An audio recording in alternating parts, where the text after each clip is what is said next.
buenos días de Dios. 9 de la mañana, 36 minutos de este domingo 7 de junio del 2026. Y Señor, estamos en la primera semana del mes de junio.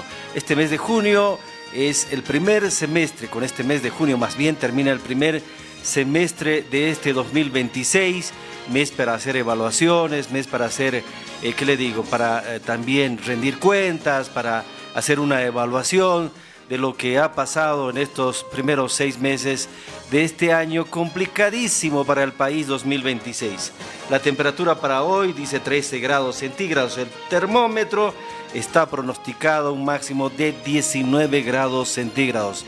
Don Franco Borges, buenos días de Dios. ¿Qué tal, mi querido Javier? Estimados amigos oyentes, un gusto poderlos saludar en fin de semana, domingo 7 de junio. Un fin de semana que tiene mucha connotación histórica, mi querido Javier. Empezamos con el 6 de junio, ayer, Día del Maestro Boliviano. Un cariñoso saludo a todos los maestros, a todos los profesores de kinder, primaria, secundaria y también a los profesores universitarios que día a día están sembrando esa semilla que tiene que ser el fruto que saque adelante nuestro país. Trabajan con mentes, eso es lo más importante, querido Javier.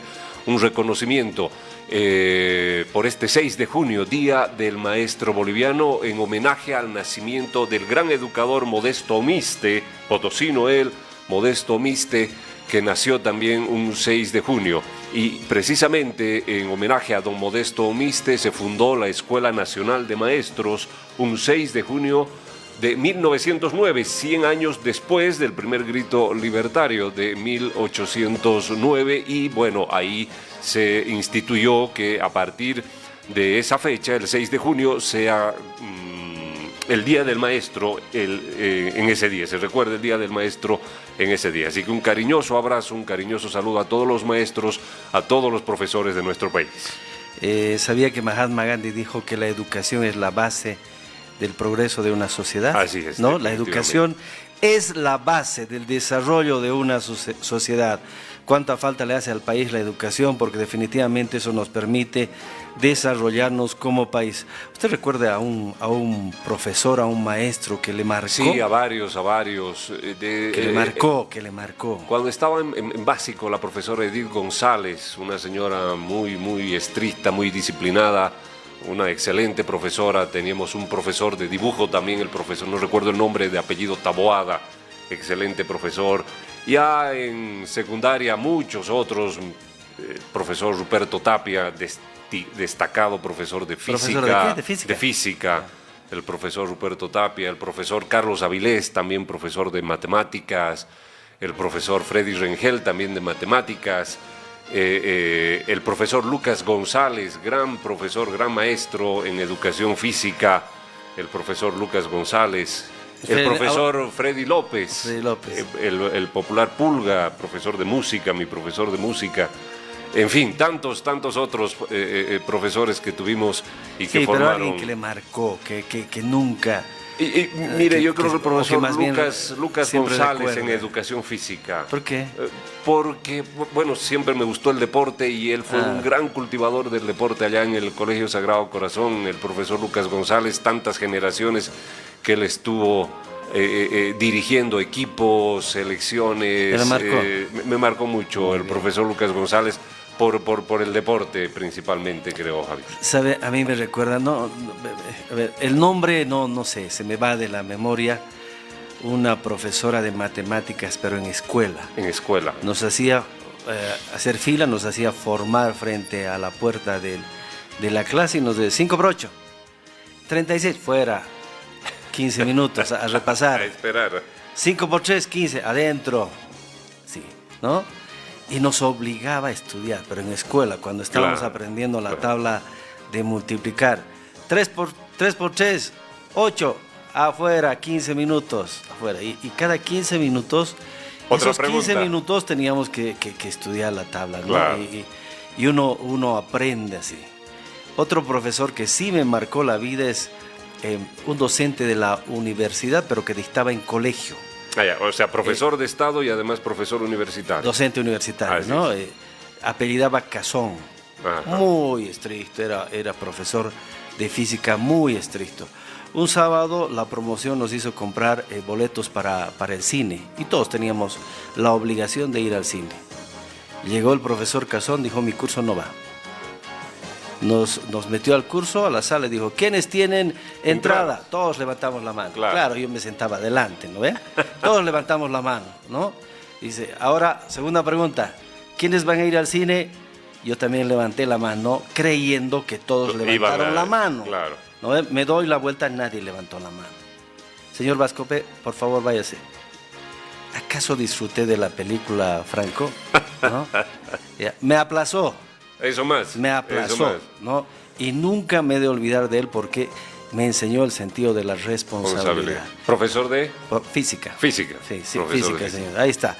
Un abrazo para los maestros, un abrazo para los que la hayan profesores. pasado muy bien ayer.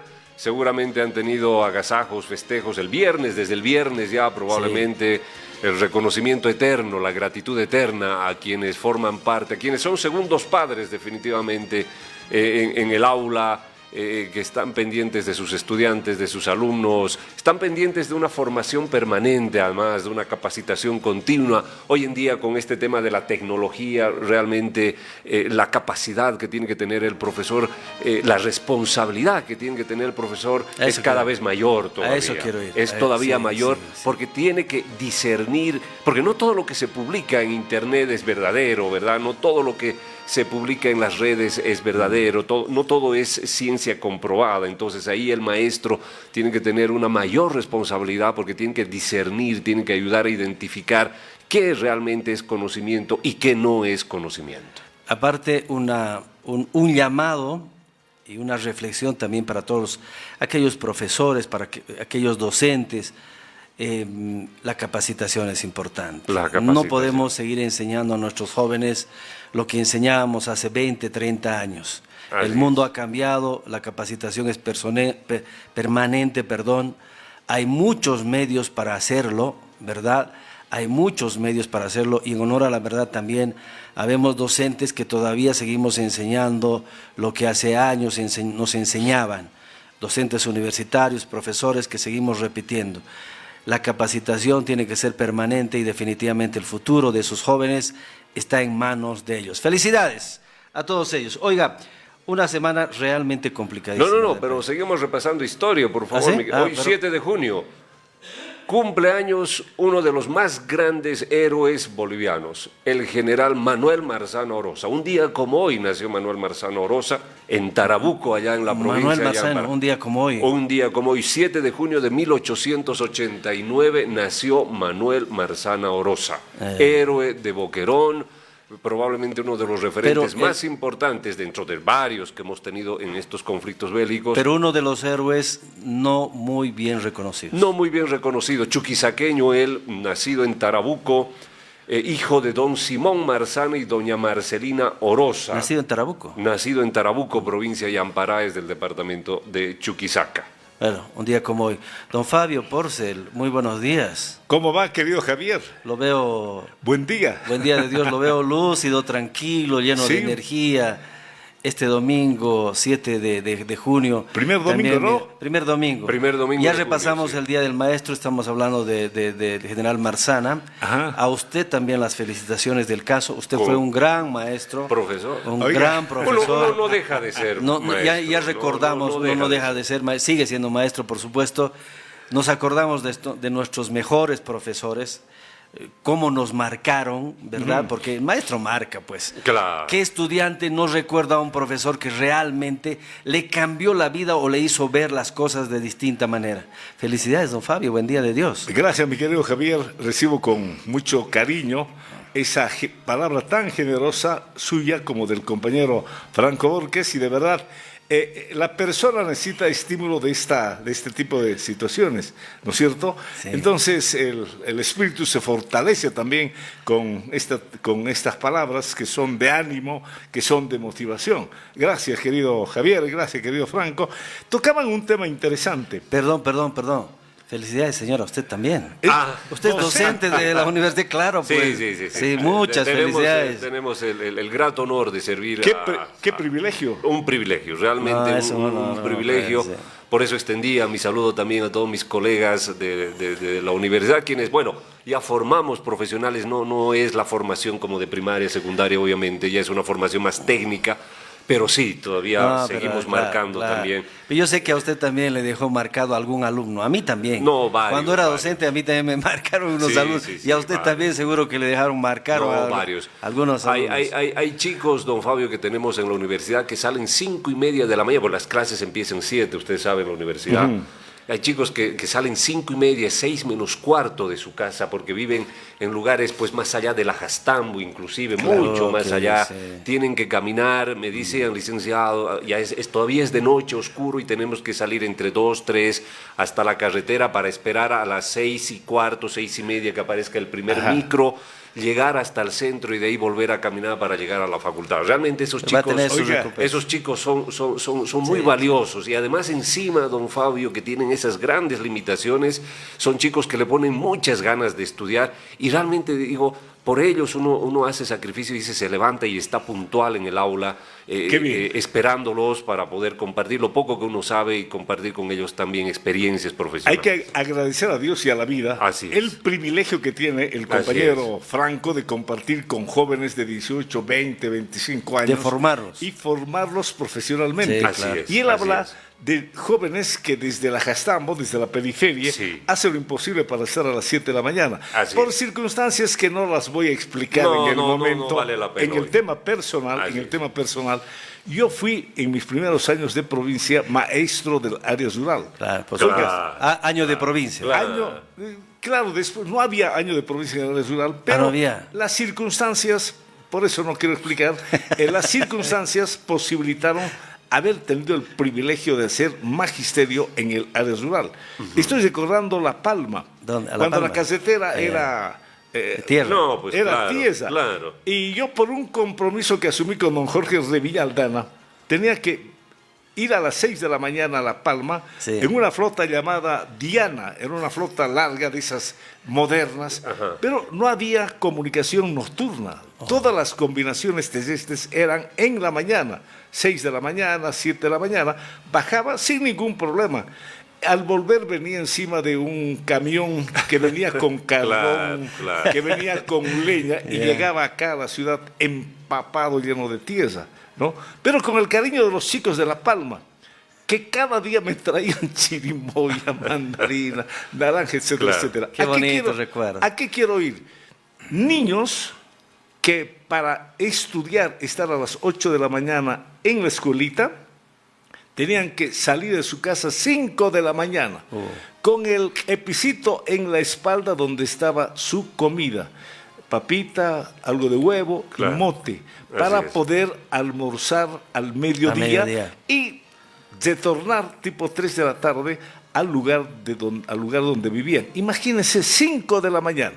Luego tuve la posibilidad de ser también maestro rural cerca a la Jastambo, en un pueblito llamado Sanabria, que no era un pueblito propiamente, era una escuelita prácticamente ahí en Una comunidad. en una digamos. comunidad que tampoco era comunidad.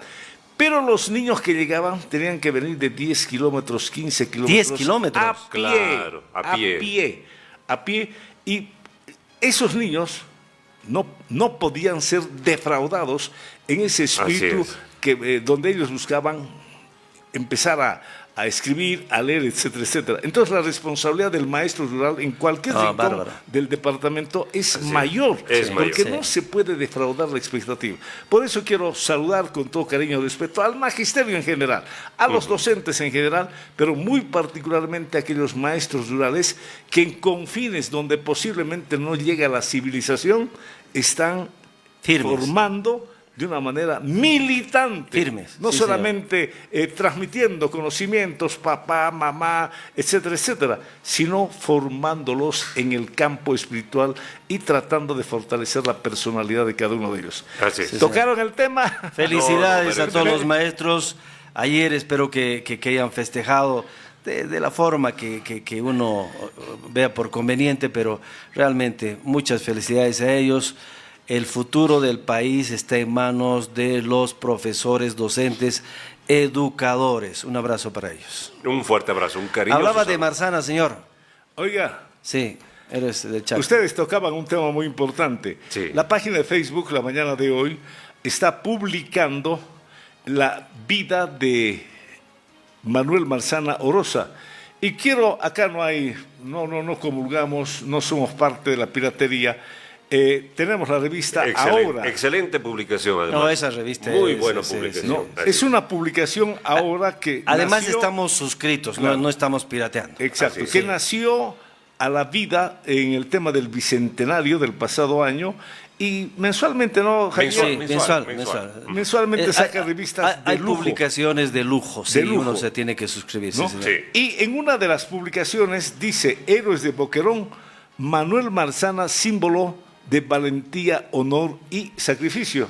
Ustedes acá ya detallaron dónde nació, cuándo nació. Hoy se recuerda Un día el como hoy, natalicio nació. de Manuel Marzana. Para aquella gente que quiera leer la vida de Manuel Marzana con una fuente responsable, que ahí está ahora, está en la página de Facebook, ¿no? La gente puede... Radio de Global Radio Global. Sucre. Radio Global Sucre, en la página de Facebook de Radio Global Sucre, para leer la vida de Manuel Marzana. ¿A qué quiero llegar? Y creo que vamos a coincidir plenamente. Hay una deuda pendiente, Chuquisaca. Sí, señor. Desde hace 10, 15 años, o tal vez un poco más, a iniciativa de la Asociación de los Hijos de Excombatientes, ¿no? Hubo una idea que fue fortalecida en los medios acá en Global también, de designar el aeropuerto de Alcantarí con el nombre de este héroe, la figura máxima que tuvo la guerra del Chaco, fundamentalmente en la defensa de una batalla épica, comparada con batallas universalmente conocidas. Claro. Manuel Marzana ha sido la principal figura de la guerra del Chaco, compañeros, de tal manera que hay necesidad, y es una deuda pendiente de Chuquisaca, que sobre la marcha ya pasó felizmente la época donde nadie tenía sensibilidad al campo de la historia de conocer a nuestros mártires, a nuestros héroes. Manuel Marzana, ese nombre debe ser del aeropuerto de Alcantarí. Y estamos pidiendo públicamente, lo hemos hecho a lo largo de estos 2, 3 meses, que el señor gobernador del departamento, en el marco de la autonomía, él es cabeza del departamento, es la máxima autoridad. Con la Asamblea Plurinacional pueden elaborar, construir una ley, reitero, una ley departamental designando al aeropuerto de Alcantarí con el nombre de Manuel Marzana Orosa. Pero un asambleísta tiene que proponer, ¿no? Claro. Pero debería proponer un proyecto de ley. y tratarla, urgente. Pero el mismo Ejecutivo puede plantear, ¿Puede plantear? a Puede la Asamblea plantear, Departamental, puede plantear un proyecto de ley, ya en consenso, creo que nadie se va a oponer. ¿Por qué queremos que el gobernador plantee un proyecto de ley a la Asamblea Departamental? Porque no va a faltar gente que todavía dobla las rodillas al centralismo. ¿Cómo es posible que para pedir, en el marco de la autonomía, tampoco acá estamos pidiendo que se rompa la norma, en el marco de la autonomía, la Asamblea Departamental y el Ejecutivo, en este caso el gobernador, pueden elaborar leyes? ¿Cómo es posible que para una transferencia de terreno de 1.000 metros cuadrados hayamos tardado 2 años, 2 años. dos Sí. años en la Asamblea Sí. Plurinacional? Sí. Entonces, plantea el proyecto de ley el señor gobernador del departamento, la Asamblea dice, señores, a partir de este momento el aeropuerto Alcantarí tiene el nombre de Manuel Marzana Orosa. El año pasado, ¿saben? Es visible, el ministro de Obras Públicas, en colaboración con alguna gente de Sucre, hizo un concurso con regalos económicos, creo, ¿no? ¿Cuál debe ser el nombre del aeropuerto de Alcantarí? Alguien dijo Gilijito Jara, alguien dijo el Chapulín Colorado. A ese extremo llegamos en el Facebook, ¿no es cierto? En las redes sociales. Qué grado de No, responsabilidad. eso hizo un ministro que no tenía el ABC de la historia. Desubicado. Desubicado con el tema regional. Sí. Desde La Paz ordenando que hay un concurso para... Concurso, designar- No, pero los nombres se dan pues en gratitud, homenaje a grandes en homenaje, en personalidades, claro. agradecimiento, en reconocimiento, concurso. concurso. Hizo pasa? el año pasado A el ese ministro extremo de Obras llegamos. Públicas. A ese El extremo ministro Montaño. El ministro Montaño. Edgar Montaño. Entonces, para Una terminar, memoria fabulosa tiene usted, ¿no? para terminar por mi parte, gobernador tiene la palabra, es una deuda pendiente Chuquisaca. Entra en coincidencia con la Asamblea Departamental y utilizando el instrumento que nos da la autonomía, designen al aeropuerto de Alcantarí con el nombre de Manuel Marzana Oroza. Yo creo que no hay mayor No, discusión. pero por favor. No. ¿Quién El se- que sabe la historia no tiene por qué complicarse. Claro. Así nomás es. No creo que nadie, él es tarabuqueño, de la provincia de Yamparaes. Por ahí que me pasaron el chisme de que la comunidad de Yamparaes no quería que lleve el nombre de Manuel Pero sabe Marzana. cómo se manejan ahí. Es Un- el dirigente dice no y todos le hacen Claro. caso. Un tarabuqueño, Pero por favor. orgullosamente yampareño, ¿no? Nacido en Tarabuco un día como hoy, fue la figura más destacada, más importante de la guerra del Chaco. Creo que- Además, ex prefecto del departamento también, ¿no? claro, Ex prefecto claro. del departamento, nombrado prefecto cuando todavía tenían esa La prefectura, denominación las sí. máximas autoridades departamentales.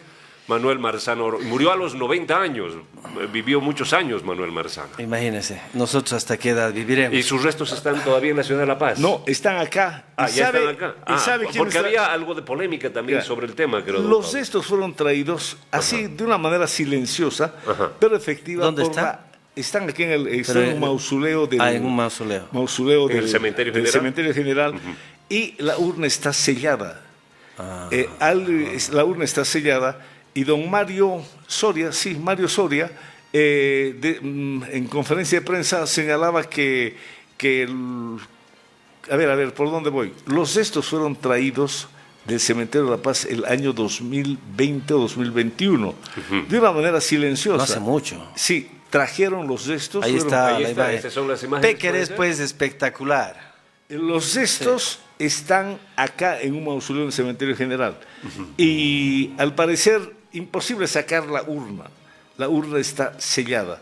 De tal manera que habría que pedir la palabra de don Mario Soria, quien en algún momento dijo, esos restos fueron traídos por la asociación sin apoyo de la alcaldía de ese entonces, sin apoyo de la gobernación de ese entonces. Entonces, nuestro homenaje a Manuel Marzana Oroza. Manuel Marzana. Así es. Sí, señor.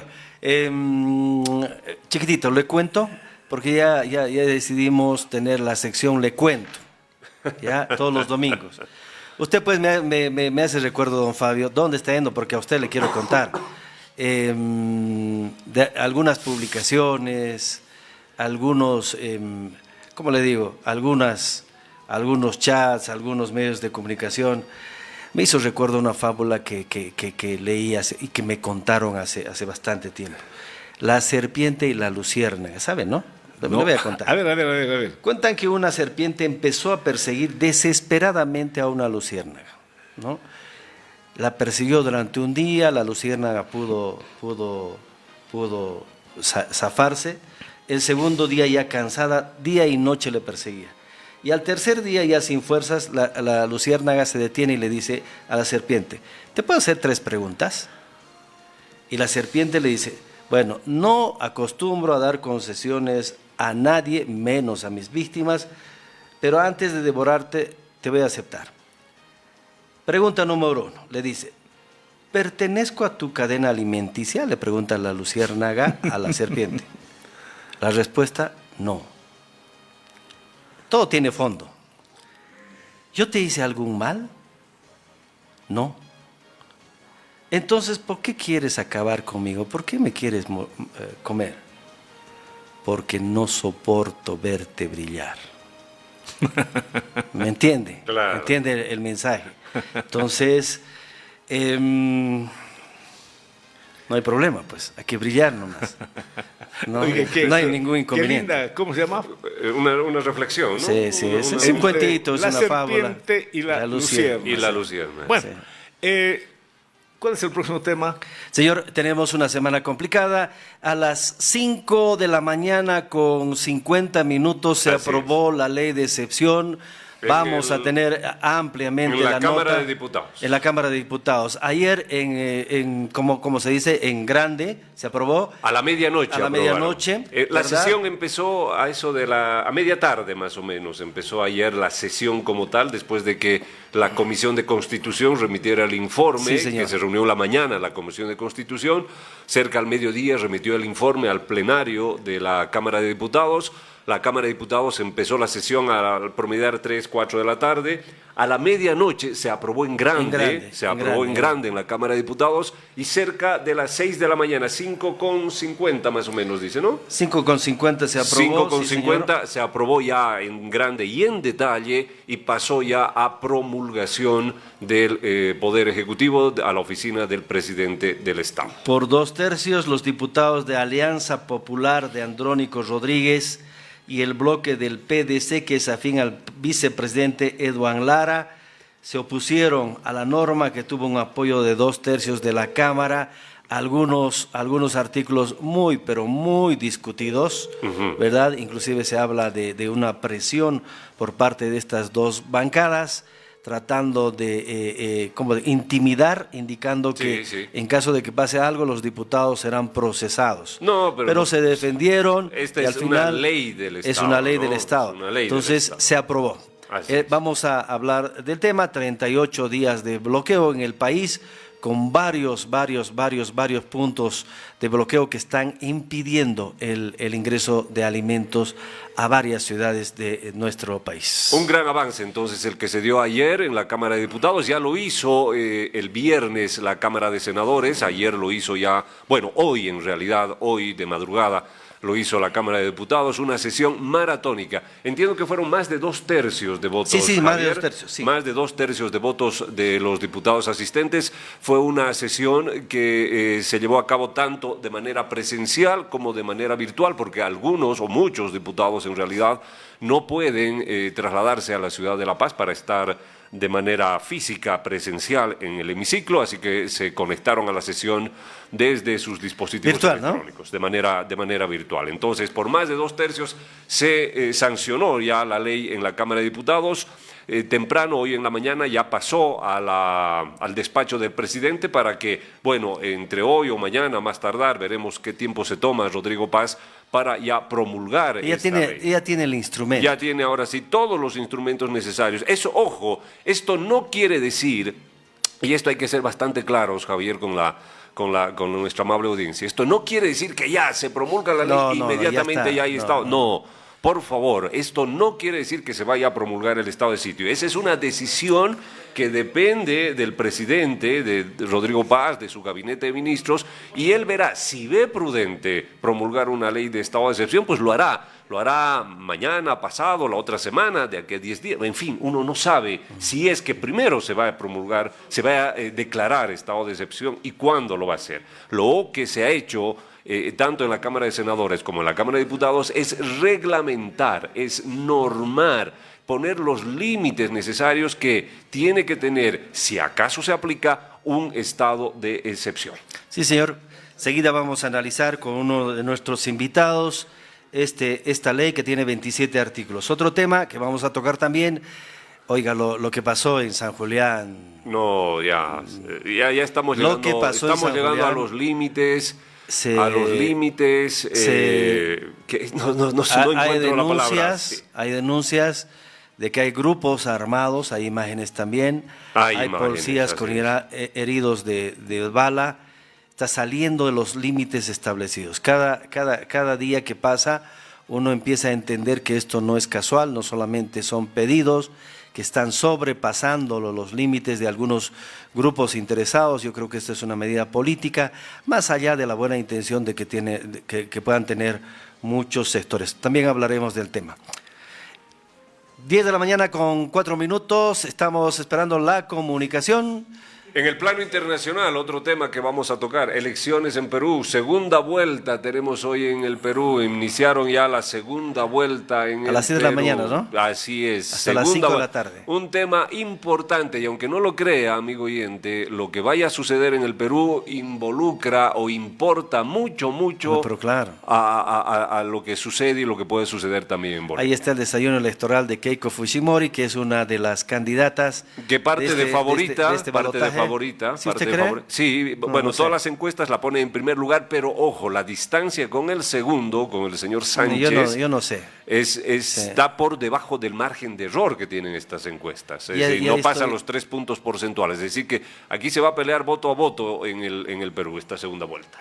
Tan peleadita va. Tan peleaditas. Algunas encuestas le daban 36 a Fujimori, 33 a Sánchez. Es decir, otras encuestas le daban 38 a Fujimori, 37 a Sánchez. Pero yo no creo mucho en las encuestas. Y le dije yo en las sí, yo elecciones sí de creo. Colombia, ¿no? Y les pasé un mensajito. ¿No? Cambió todo. Las encuestas no sirvieron en Colombia. No sirvieron en Colombia porque todas El tercero apuntaban de que las iban a- encuestas fue primero. No, el segundo, el segundo. El segundo, ¿no? El Pero segundo, sí. Estrella, de ¿Cómo Estrella. llegó el candidato que hoy le hará frente a Keiko? ¿Con qué porcentaje? No, llegó con 20 y tantos por ciento, don Fabio, ahora le voy a dar el dato, 24%, si no estoy mal, pero llegó en medio de mucha confusión, y hay que ser honestos, porque nadie esperaba que el Delfín, porque este es el Delfín de Pedro Castillo, recuerden que Pedro Castillo Del que está en la cana. Cana, digo.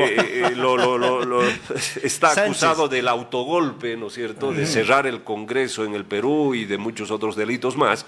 Bueno, pues este señor Sánchez es el Delfín del frente de Pedro Castillo, del expresidente Pedro Castillo, que ahora está detenido. Bueno, resulta que llegó entre mucha controversia este señor Sánchez a la segunda vuelta, porque mucha gente no fue a votar en el Perú, hubieron muchos problemas, muchas denuncias, muchas irregularidades inclusive en la primera vuelta que se dio en el Perú. Y dentro de todo esto, el gran ganador, el que sacó mayor ventaja, fue el señor Sánchez, que por menos de 10.000 votos logró entrar al balotaje que se lleva adelante hoy día en el Perú. Pedro Sánchez, Juntos por el Perú, se llama su agrupación política, repito, es de la línea de don Pedro Castillo. Principal argumento que tiene el señor Sánchez, ¿sabe cuál es? ¿Cuál? Asamblea Constituyente. Asamblea Constituyente. Reforma de la Constitución Reforma peruana. de la Constitución. ¿Le suena? Me Pero- suena mucho a mí. ¿Le suena? A ver, pero trata de cambiar a última hora la voluntad del voto del ciudadano. Así El es. día viernes dijo públicamente y se reiteró durante todo el fin de semana que ¿cómo se llama? Sánchez. Sánchez, ¿no? Sánchez, Pedro Sánchez. Va a pedir apoyo de Estados Unidos. Ah, bueno, no escuché eso. No, no escuché. hay que la verdad. leerla. Voy a No, Pero no, revisar. pero es electoral. Claro, es un poco para... Señor. Es como pedirle al que conocemos que diga que va a pedir Apoyo. ayuda de Estados Unidos. Pero Por mire, favor. no sé si es un acto de desesperación del candidato Sí, pues. Sánchez, Sí. ¿no es cierto? No sé si es un acto, una medida desesperada decirle a la opinión pública que entablará buenas relaciones y tendrá pedirá apoyo económico. Falta saber que, Entiendo que el que Perú Estados no Unidos. necesita apoyo económico Así por parte es. de los Estados Unidos. La Así economía peruana está bien solvente, pero Bien el respaldada. hecho de mencionar a Estados Unidos, ¿no? Sí. En este momento, decir que va a tener muy buenas relaciones, que va a buscar el apoyo de los Estados Unidos, es una manera de traer votos de una clase media que se está identificando bien o mal con la Keiko Fujimori. Sí, señor. Vamos a hablar del tema también con otro invitado. Elecciones en el Perú. 5 de la tarde se cierran las mesas electorales. Y el 27 conteo va a ser millones mucho. de peruanos. 27 millones de peruanos 27 están. millones de 27 peruanos. Sí, señor. millones, así Muy es. bien. Mientras esperamos la comunicación. Nos identificamos y luego quiero- estamos con la nota. Sí, señor. Una pequeña identificación. En el Año Internacional de la Lectura y Comprensión, Radio Global, la Dirección Distrital de Educación, Cotex TV, Cooperativa Magisterio Rural, Grupo ESAN y CCA, Unidad Educativa Montessori y la Asociación de Profesores de Lenguaje convocan a las Olimpiadas de la lectura y comprensión para niños y niñas del ciclo primario del municipio de Sucre. Participación individual de 4 estudiantes por cada unidad educativa. Olimpiadas de la lectura, yo lo vi. Inscripciones en Radio Global en horas de oficina. Gran inauguración en agosto en homenaje a la Fundación de Bolivia. Los ganadores recibirán premios económicos, material educativo y deportivo. Leer, pensar, comprender, con el alma y con la fe. Olimpiadas de la lectura, vamos todos a crecer. Pase la voz, ya llegan Olimpiadas del Saber en lectura y comprensión para niños y niñas del ciclo primario de Sucre. Cada niño es un farol, si leemos de corazón, la respuesta sale hoy. Olimpiadas de la lectura, sí.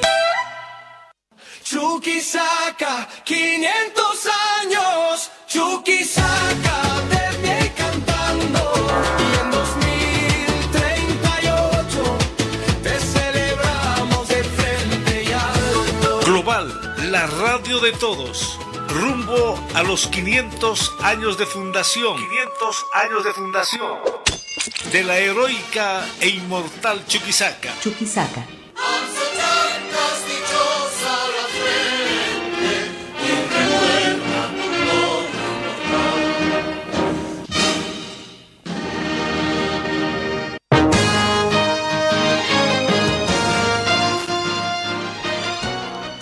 Diez de la mañana con 11 minutos. ¿Cómo pasa el tiempo, señor? Mire, 38 días de bloqueo están afectando mucho a la economía del país. Realmente hay sectores La hotelería, el turismo, que se están deteriorando todo, creo yo. Todo, obviamente. El comercio, el turismo, no sé, va a costar mucho, pero mucho tiempo reactivar la economía. Volver a la normalidad va a representar mucho esfuerzo. El anterior fin de semana hablábamos con Hugo Siles, ¿verdad? Destacado economista chuquisaqueño que radica en la ciudad de La Paz, y él decía, una vez que pase esto, que ojalá sea, bueno, ya ha transcurrido una semana más del conflicto, pero él decía, una vez que pase esto, vamos a necesitar una especie de plan Marshall. Una especie de plan Marshall, haciendo alusión al plan Marshall que se instauró después de la Segunda Guerra Mundial, ¿verdad? Sí. Vamos a necesitar un nuevo plan Marshall para levantar, para recomponer nuevamente a La Paz. Pero después, para entrar en contexto, después va a hablar de plan Marshall. ¿A qué se refiere? ¿Qué queremos decir para quienes no conocen, obviamente, para quienes desconocen esta parte de la historia? Ojo, y a propósito del plan Marshall, ayer 6 de junio también se celebró un nuevo aniversario del día D, por si acaso, ¿verdad? La invasión de Normandía, que fue el principio del fin de la Segunda Guerra Mundial. Pero bueno, de eso hablaremos más adelante. ¿Tenemos algún contacto telefónico? Vamos a ver dónde están nuestras conexiones. Pero bueno, les decía, en el caso de los hoteles, por ejemplo, ya están prácticamente en casi cero. Los hoteles están dando vacaciones a su personal, están retirando en otros a su personal, pues no tienen ocupaciones ya hace bastantes días, cancelaciones. Antes de las cancelaciones estaban entre el 50 y el 70%. El último dato que tuve hasta el jueves pasado con la gente de la Cámara Departamental de Turismo, cancelaciones ya sobrepasaron el 90%. No, y no solo eso, tenemos complicación. 90%, sí. No, pero la economía está por los suelos. Hace un par de semanas las cancelaciones bordeaban el 50-60%. Pero no solo los hoteles, bueno, no solo los hoteles. Es decir, hay empresas que se están cerrando, hay empresas que se van a cerrar, el desempleo se va a incrementar, no se están midiendo las consecuencias. Ya no hay leche. Ayer estuve por el supermercado SAS, toda la góndola de fríos, toda la góndola frigorífica donde se colocan obviamente estos productos lácteos, vacía, don Fabio, vacía. No, pero por eso, no vamos a generar alarma en la población porque esto tiene consecuencias, pero realmente está afectando a la economía de manera importante. En La Paz. No, La Paz. La Paz ya. No. Ya es dantesco lo de Dava. Compré el pollo en 120 bolivianos, me dijo un amigo. Un pollo, pues. Lo de La Paz sí es grave. No, por eso en su momento vamos a hablar del tema. Yo ya estoy queriendo hacer una, ¿cómo se llama? Una comparación Ajá. con la crisis de los 80. Vamos a tener Bien. un tiempo. De la hiperinflación. Esta De la mañana, perdón, en hablar en primera persona, yo soy un adicto del plátano, por diferentes Claro. circunstancias. Magnesio, además, No, claro. al par de magnesio, no, tiene Sí, sí, sí. es una fruta muy noble, Muy noble. que tiene 1000 beneficios para la salud de la ¿Y persona. en cuánto compró el plátano esta mañana? No hay plátano. Ah, no hay, ni siquiera. En Sucre no hay plátano. Invito a las amas de casa, invito a las familias a ir a los mercados. No hay plátano en la ciudad de Sucre. ¿Se imagina ¿Y de dónde viene el plátano? Cochabamba, el Chapare? Ah, Claro. Todo está correcto. bloqueado. Claro, Todo el Chapare, está bloqueado, sí, claro. lamentablemente. Ya estamos sintiendo la carestía de los productos de la canasta familiar. Sí. Ha habido un intento ayer con el mejor propósito de abrir un cocedor Humanitario. como solidario. Solidario, humanitario. humanitario. Con nuestras provincias, llevando algo a las capitales de provincia del departamento y traer algo o mucho de las provincias del departamento a la ciudad de Sucre.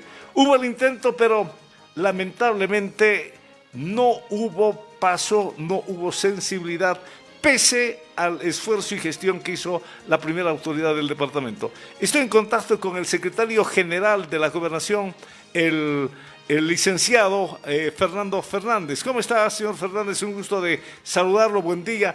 Dele cuenta, infórmele ayer sobre el cocedor solidario que pretendió llevar adelante el señor gobernador. ¿Qué pasó ayer en ese propósito? Buen día. Fabi, y un saludo a toda la audiencia de Radio Global. Bueno, en mi caso soy el asesor general, estimado Fabio. Y bueno, sí, nos dividimos en dos grupos.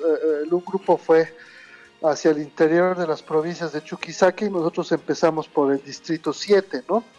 En la delegación, en una primera instancia, estaban también concejales municipales, también estaba el delegado de Defensoría del Pueblo, y bueno, estaba el secretario general y bueno, el presidente de la Asamblea junto con la vicepresidenta de la Asamblea, ¿no? El secretario general, el secretario de Obras Públicas, más éramos una delegación considerable, estimado Fabio. Hemos ido a hablar a los 3 puntos de bloqueos que tenemos en nuestro departamento en la ruta hacia Cochabamba.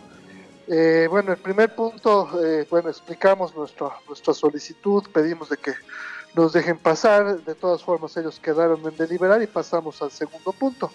Le estoy hablando del primer punto, era Mojotoro, el segundo ya era pasando Surima.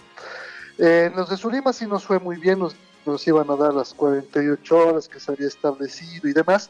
Sin embargo, en los diferentes puntos, estimado Fabio, hay mucha molestia por las amenazas, por los intentos igual que están habiendo por algunos grupos en la ciudad de intentar desbloquear, ¿no? Ellos dijeron que su demanda es legítima y bueno, que lo estaban haciendo de manera pacífica, pero que iban a responder a los llamados a violencia que se estaban realizando a través de las redes sociales, ¿no? De esta forma llegamos al último punto, que está en sí bloqueado también por gente de Poroma, Caraparí y demás, ¿no? Y bueno, ellos nos dieron una condición primero de que el chofer que había mandado el video señalando que se encontraban secuestrados se pueda disculpar. Nosotros, bueno, dijimos que íbamos a hablar con los amigos transportistas, hemos podido verificar, son cerca de 56 camiones, estimado Fabio, por lo que pude contar, con diversos productos, ¿no? Cebolla, huevo, tomate, limón, había un camión de Cris, había también uno de encomiendas, había uno que está con un container que igual se paga multa de retraso, ¿no? Entonces, bueno, hemos caminado cerca de 4 a 5 kilómetros la ida y la subida, junto con los encargados del bloqueo. Sin embargo, una vez que han deliberado ellos, ha sido negativa la postura, ¿no? Hay evidentemente gente radical que dicen que si es bloqueo, la postura es la renuncia del presidente, ¿no? Y en ese sentido nos dijeron que con la gobernación no tienen nada que hablar. Nosotros siempre habíamos recibido a ellos inclusive para algunas reuniones de coordinación, de proyectos y demás, ¿no? Entonces nos apena, ¿no? Porque hay que seguir apelando al diálogo. como gobernación creemos que la violencia no es el mejor camino. Sin embargo, nos estamos encontrando así con posiciones súper cerradas y bueno, no se ha podido lograr nuestro objetivo, que era traer a todos estos amigos transportistas que estaban o que están varados en esta parte del departamento. ¿De qué lugar estamos hablando, mi querido licenciado Fernández? Exactamente. ¿Estamos en Villahuañusca, en ese sector? Emilia Guañusca, exactamente, estimado Fabio. Ya, no hubo, ahí la posición es cesada, posición de quienes están bloqueando, la posición es prácticamente irreductible, hablan de la renuncia del presidente. Uno, no hubo posibilidad de que de los 50 y tantos camiones puedan pasar aquellos que tienen productos para la canasta familiar y que prácticamente son vulnerables a echarse a perder, licenciado. Sí, les hablamos, ¿no? En la asamblea que tuvimos les explicamos que están castigando a bolivianos como ellos, igual que es humilde, que quizás tienen toda su inversión en la carga. De todas formas, ellos quedaron en que lo iban a volver a liberar. Obviamente no han querido hacerlo en nuestra presencia. Sin embargo, ya tuvimos que retornar porque se hizo Claro. la noche y entendemos que no hicieron pasar, ¿no? Porque hemos tenido que pasar por el medio del río, estimado Fabio, estaba imagino. bloqueado, no quisieron hacernos pasar. Entonces, más bien llegamos a eso de las 8:30, 9 de la noche a la ciudad, ¿no? Qué pena, de verdad. A ver, lo importante era, la población reclamaba este tipo de encuentros, este tipo de gestiones, querido asesor general, licenciado Fernández. El señor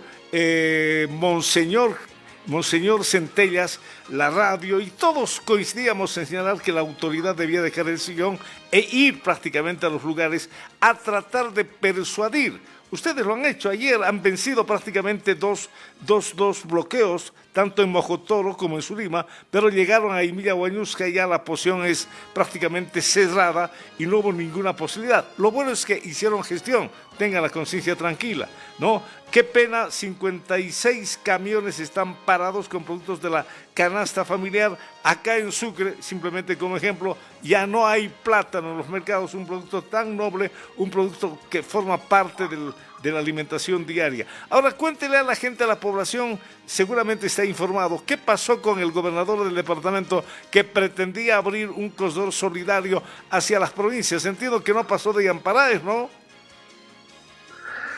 No, creo que pasó Yamparaes, en honor a la verdad, como llegamos en la noche, hemos llegado después que ellos, estimado Fabio. Entiendo que igual han podido pasar 2 puntos de bloqueo y como que en un tercero ya se mostraron mucho más cerrados, ¿no?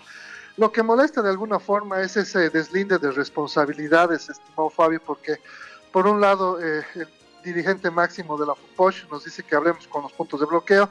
Cuando vamos a los puntos de bloqueo nos dicen que hay un mandato nacional hasta la renuncia y bueno, es un punto muerto, ¿no? Y bueno, nosotros comprenderán, esta es una demanda eminentemente política y como gobernación no se puede atender esta solicitud, ¿no? En ese sentido vamos a seguir haciendo los esfuerzos. Yo creo que el gobernador también se siente defraudado porque siempre ellos habían manifestado de que se iba a permitir el corredor humanitario, aunque en honor a la verdad, estimado Fabio, sí han dicho que ambulancias han pasado y que también los camiones con los tanques de oxígeno, ¿no? Donde ya no mostraron mucha predisposición pues respecto a los alimentos.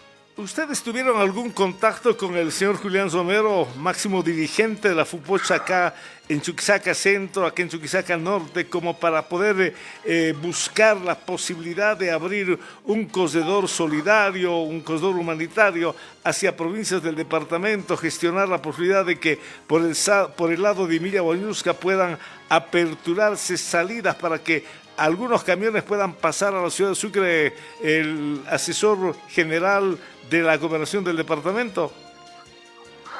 Sí, estimado Fabio, el gobernador prácticamente todos los días creo que llama al dirigente. De la misma forma, el día viernes nosotros le hicimos llegar las solicitudes por escrito, ¿no? Pidiendo este paso solidario y nosotros hablábamos bien con el punto de bloqueo. No solo queremos que los hermanos transportistas puedan llegar con sus productos y bueno, luego lo cierran, ¿no? Pero no aceptaron ni eso, ¿no? Entonces hay una posición marcada. Entiendo que el presidente de de la asamblea, igual Edmundo Garrón también le había llamado y le había dicho lo propio, ¿no? Que no dependía, que no estaba en sus manos, que es cada punto de bloqueo el que tiene que definir eso, ¿no? Entonces, en ese sentido, nosotros nos habíamos dividido en estos dos grupos que le comentaba Fabio y bueno, estábamos a punto de tener éxito y bueno, también nos venimos muy desilusionados porque los hermanos transportistas ahí también están en desesperación, ¿no? No tienen ya alimentos, tienen que caminar mucho para conseguir algo, ¿no? Entonces es complicada la situación.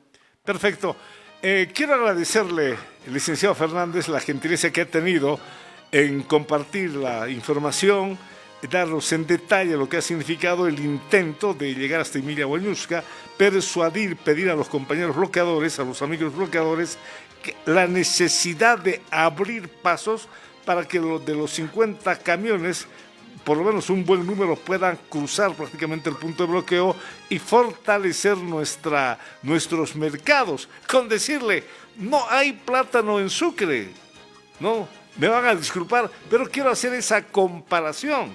La mandarina el día viernes, el día de Corpus Christi, el jueves, mandarina, No había. Imagínese. No, cuando yo fui a comprar ya no había.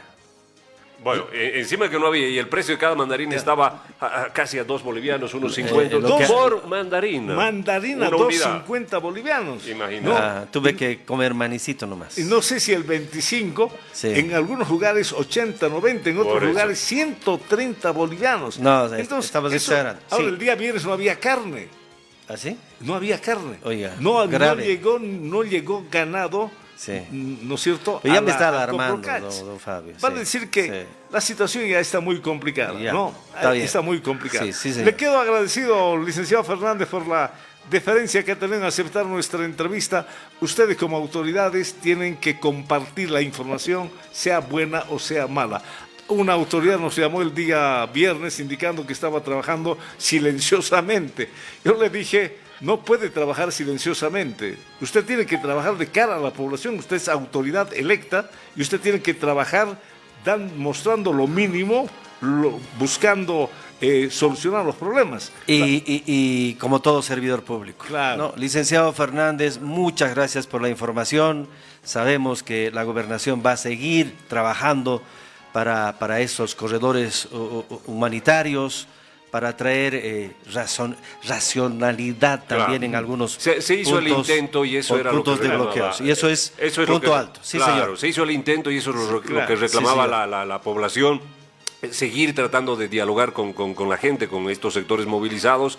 No se pudo, pero bueno, se hizo el intento, se agotó la vía del diálogo. Eso es ¿no? lo que vale. Eso es lo que vale. Así Muchas es. gracias, licenciado Fernández. Hasta cada rato.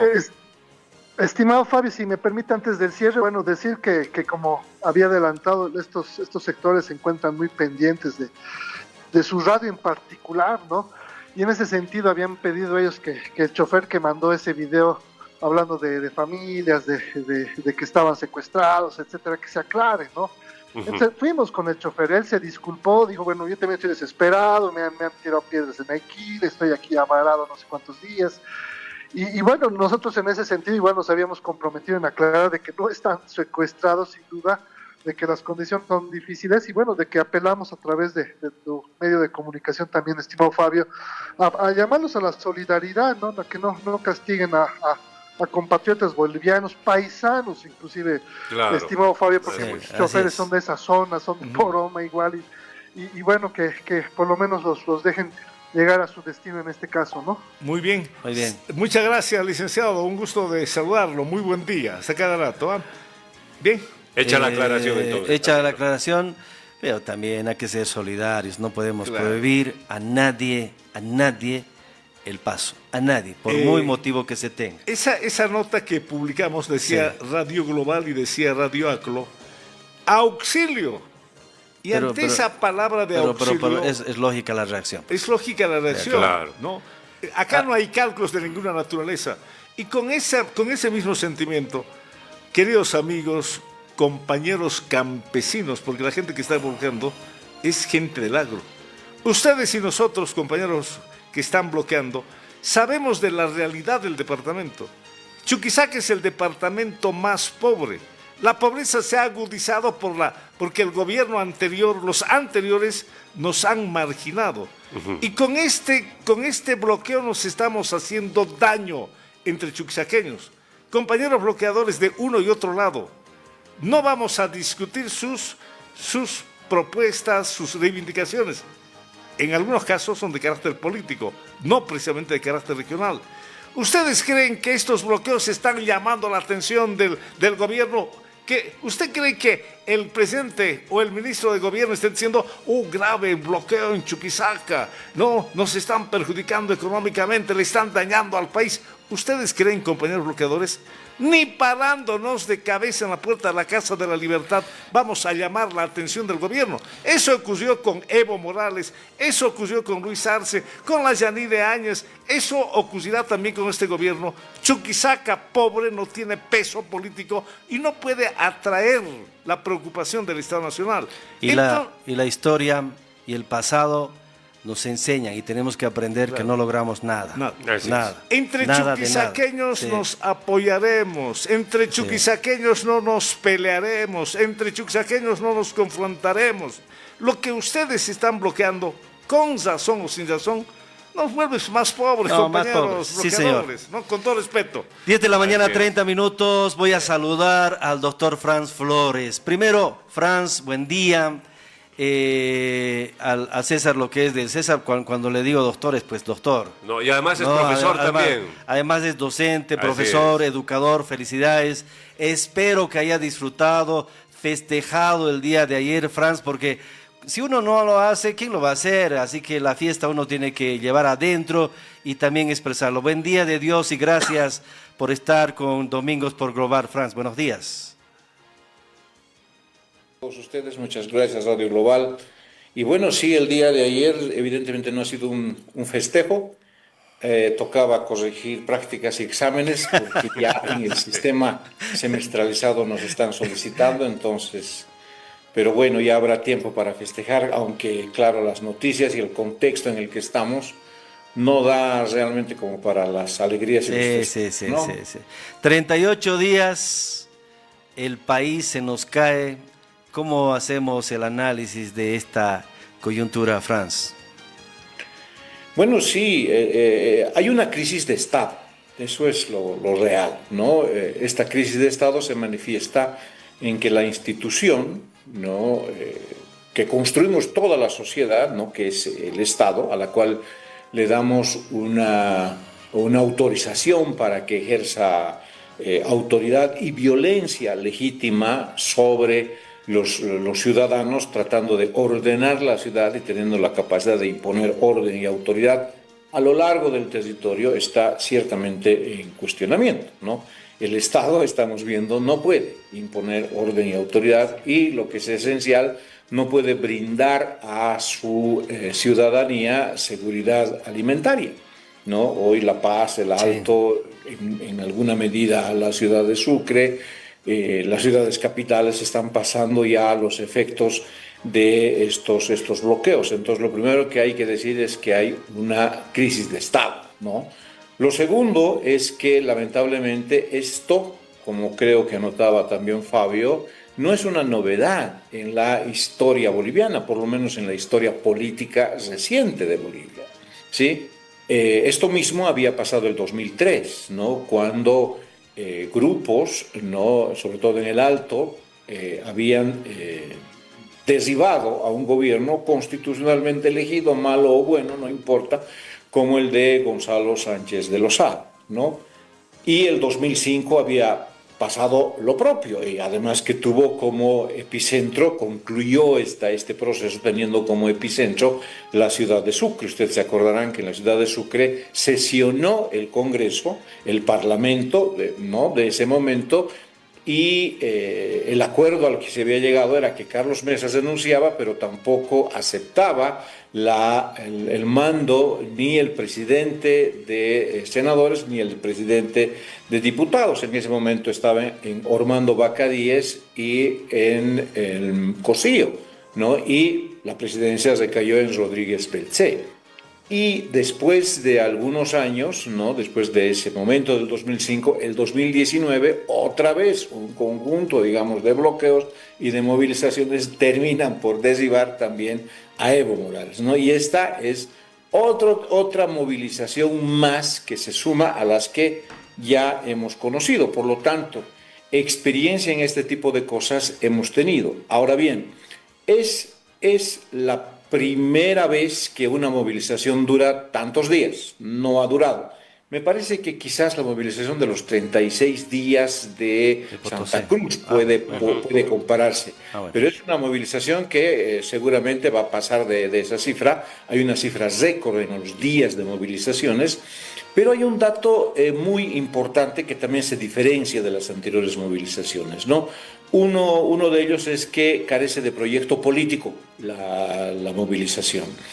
O sea, carece de horizonte político. Si tú bien puedes pensar de que solo se pide la renuncia del primer mandatario, pero luego de eso no existe alguna política alternativa. No nos dicen qué es lo que se defendería políticamente, qué horizonte de Estado nos proponen, de gobierno nos proponen. Es la salida pura y simple del primer mandatario del país, ¿no? Y en segundo lugar, a diferencia de las otras movilizaciones, creo que como nunca esta movilización ha generado un total y absoluto rechazo de sectores de izquierda, de derecha, pobres, ricos, que no están directamente involucrados en este problema, ¿no? Todos están rechazando y esto da lugar a pensar de que no es pues unas grandes mayorías que representan a las grandes mayorías que están inmersas en este conflicto, sino son minorías con alta capacidad de movilización que están resistiendo en los caminos y que además se ha diseminado esto por todo el país, ¿no? Entonces, quizás sería un primer acercamiento, ¿no? Querido Franz, ayer se sancionó en la Cámara de Diputados ya el reglamento para la ley de excepción. El último estado de excepción que se emitió en Bolivia fue el 2008, precisamente por Evo Morales, después de la masacre del Porvenir. Además, creo. Así es, después de la masacre del Porvenir fue un estado de excepción regionalizado solamente para el departamento de Pando en el 2008 y fue el último estado de excepción antes de la promulgación de la nueva Constitución Política del Estado que se promulgó el 2009. ¿Qué viene ahora después de que ayer, o hoy en realidad, en la madrugada de hoy, la Cámara de Diputados promulgara ya este reglamento planteado por el gobierno de Rodrigo Paz? Ahora ya depende de Rodrigo que promulgue la ley, pero ¿qué viene ahora? ¿Se emite un nuevo estado de excepción? ¿Será esta la solución? ¿Será que emitimos el estado de excepción y al día siguiente se solucionan los problemas? Bueno, antes de responder eso habría que hacer un diagnóstico, ¿no? El último, el estado de excepción en el gobierno de Evo Morales sí tuvo éxito, pero no fue un estado de excepción nacional. Así es. No. Entonces, ese es un dato importante, pero uno a veces piensa como que el estado de excepción del día de hoy se da, digamos, y el día de mañana parece todo ordenado el país, ¿no? El problema está que somos un estado débil, ¿sí? Así es. Y actualmente Bolivia está en una situación de guerra, ¿no? Es decir, con espacios ocupados por personas que no debían de ocupar esos espacios y menos bloquear los caminos. Y además que están armadas. Y además que, como los que se ha visto ayer, según las denuncias, están portando armas de fuego, ¿no? Entonces, creo que la apuesta del gobierno finalmente no sé hasta dónde puede llegar. Pero la apuesta del gobierno ha sido, aunque suene raro decirlo, no para decirlo menos, es apelar al debilitamiento paulatino del movimiento, ¿no? Que aparentemente se estaba dando el día de antes de ayer. Habían ingresado camiones y con comida y alimentos a la ciudad de La Paz. También creo en alguna medida a Cochabamba, en alguna medida a Santa Cruz, pero esto ha sido, digamos, cortado por esto que pasó me parece en Santa Cruz, ¿no? En San Julián. Pero ese es el problema, ¿no? El gobierno probablemente estaba apostando al desgaste y el día de antes de ayer estaban habiendo señales de que esto se podía solucionar por esa vía, ¿no? Desgastar al movimiento. El movimiento está muy desgastado en su imagen popular, la gente no los quiere, sin embargo, como son minorías movilizadas, están logrando colocarnos ahí.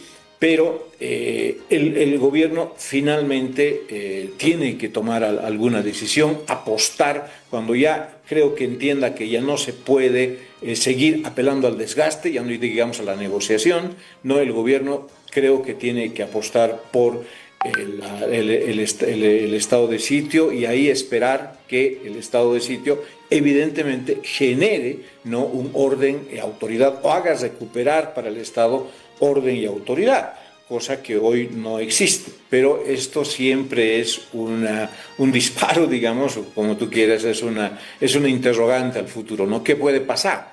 Porque evidentemente con un estado de sitio, si hubiesen muertos, cosa que por supuesto nadie desea, nadie. Si hubiesen muertos, los movilizados, ¿no?, eso saben, van a tratar de utilizar estos hechos para reforzar su imagen y ahí tener algún sentido a sus protestas. Si tú te das cuenta, los discursos que se lanzan desde el sector de los movilizados es: no se están masacrando, no se están matando, no se están torturando todo, cuando eso en la realidad no existe, ¿no? Es como el discurso que se va a tener, digamos, arraigo cuando se dé el estado de sitio, que creo que finalmente los movilizados también están esperando. Así ¿no? es. A ver, ¿no? Para tener un pretexto finalmente. Y es un problema muy, muy complejo para el gobierno. Franz, a ver, esta película parece que ya lo hemos visto en el tema económico y social. En la década del 80, para hacer historia nada más, el país, gran parte de los recursos lo destinó a proyectos poco rentables y al gasto público, ¿no es cierto? Eso nos dice la historia, sumada a la caída de los precios de las materias primas. El país dependía del estaño, del gas, de los minerales, y a través de o por ese motivo más bien, el país tuvo menos ingresos, menos divisas, un déficit fiscal creciente, empezó a haber inestabilidad política, conflictos sociales permanentes. Recuerda los pedidos de la Central Obrera Boliviana. El gobierno de ese entonces tuvo que hacer una emisión excesiva de dinero, la hiperinflación subió al 20.000%, recuerda, 20.000%. Señor, eso fue históricamente la inflación más grande de Latinoamérica, por no decir de gran parte del mundo, 20.000%. Las consecuencias: pérdida del poder adquisitivo, salarios insuficientes. Estoy haciendo historia, Franz. Aumento de la pobreza, desempleo en crisis social, caída de ingresos, protestas, huelgas, etcétera, etcétera. Eso nos pasó el 80. Y al final se tuvo que recurrir a un cambio duro. Decreto Supremo 21060, que eliminó el subsidio, control de emisión monetaria, liberación de los precios, reducción del gasto público, reestructuración de empresas estatales. Las consecuencias fueron grandes en el desempleo. Se dice, la historia dice, que gran parte de los desempleados eran de sector público, Comibol, etcétera. Se fueron al Alto, se fueron a Cochabamba y el Chapare. Tuvo que tomarse medidas duras. Había filas para alimentos, etcétera, etcétera. No es lo mismo, pero esto ya nos pasó, Franz. Claro, no estamos en ese contexto hiperinflacionario. Así es. Es otro contexto político también. Uno a veces extraña que la COP se haya debilitado tanto. Aunque ustedes pueden decirme, no, con orgullo mejor que no exista la COP. Pero cuando existía la COP, sí, ¿no? Había un solo liderazgo, un solo líder, que era Juan Lechín. Sí. Y Juan Lechín iba a la mesa de negociaciones, y lo que primero estaba finalmente en el escenario de la negociación era el tema de la democracia. Y si Juan Lechín decía a la gente que él era el dirigente, decía a las bases obreras, digamos, ¿no? Decía, hay que retroceder, retrocedían, y había que avanzar en las huelgas, avanzaban, pero esto tenía un cierto límite, ¿no? El actual no sabemos. Es decir, lo peor que le ha podido pasar a este conflicto es que no existe un liderazgo claro. Es verdad que todo el mundo, mucha gente dice que es Evo Morales el que está detrás de todo, el que está organizando todo. Sí, pero Evo Morales, yo dudo que sea solamente Evo Morales detrás de todo esto, pero Evo Morales no puede entrar a la mesa de negociación, siquiera. ¿Con quién va a negociar el gobierno? Ese es un problema de los movilizados y es también un problema del propio gobierno.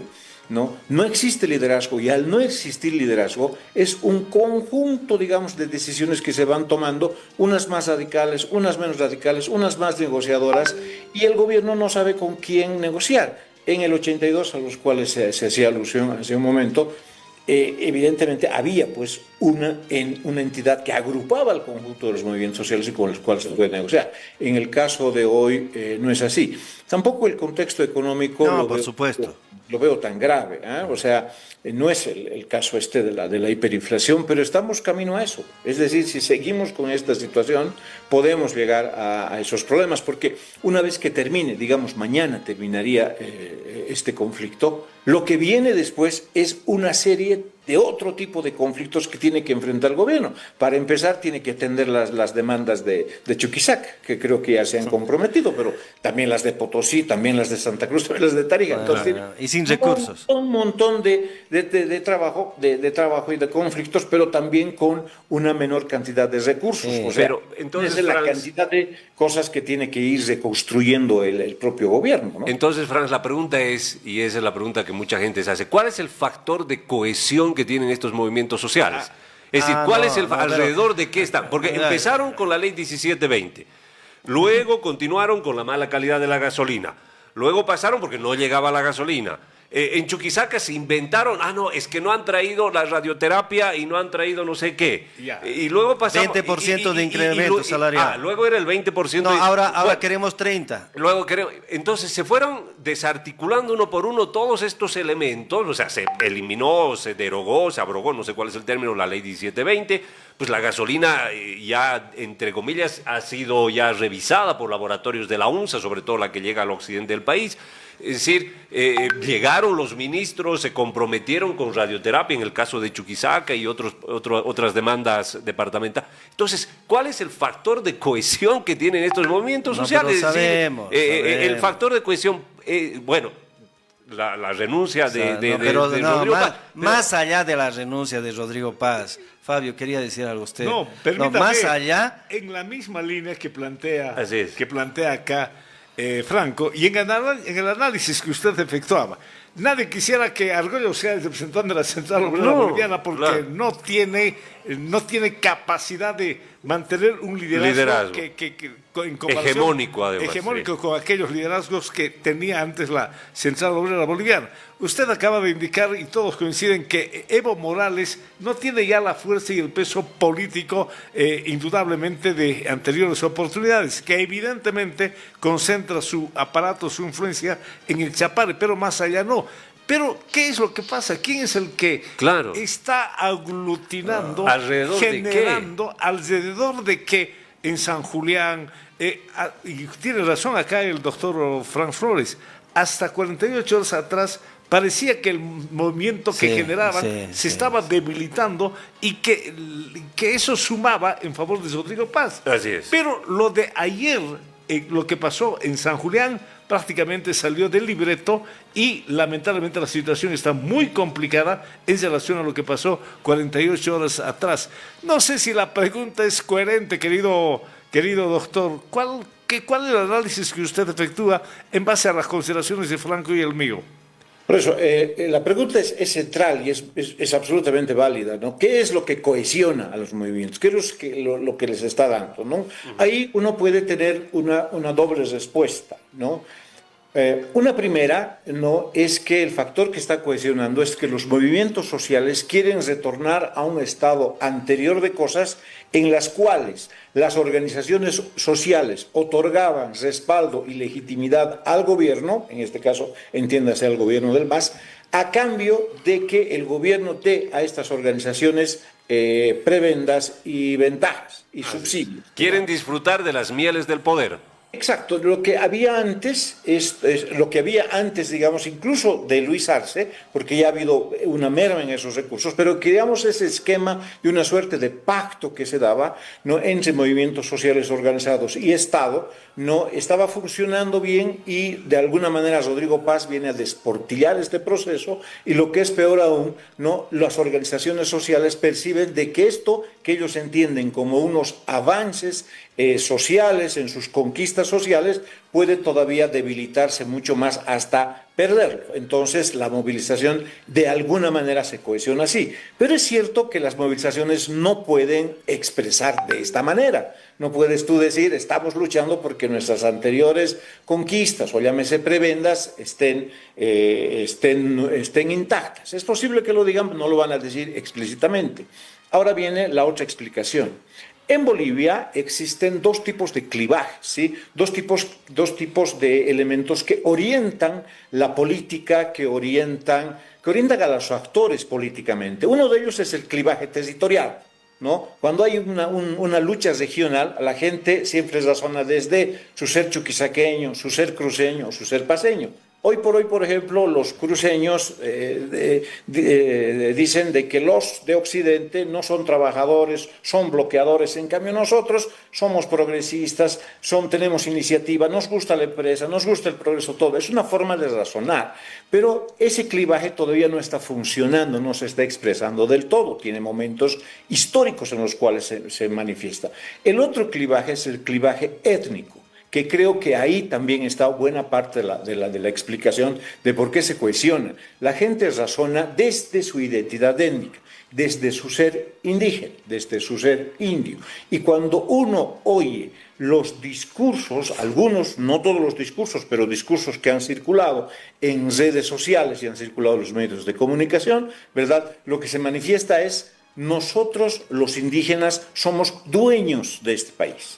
Nosotros los indígenas estaban antes de que lleguen los blancos y nosotros vamos a luchar contra este gobierno porque sencillamente el señor Rodrigo Paz no es boliviano. Claro. Ha recorrido entre ellos la idea de que Rodrigo Paz ha nacido en España y que por lo tanto es ello, claro, ¿verdad?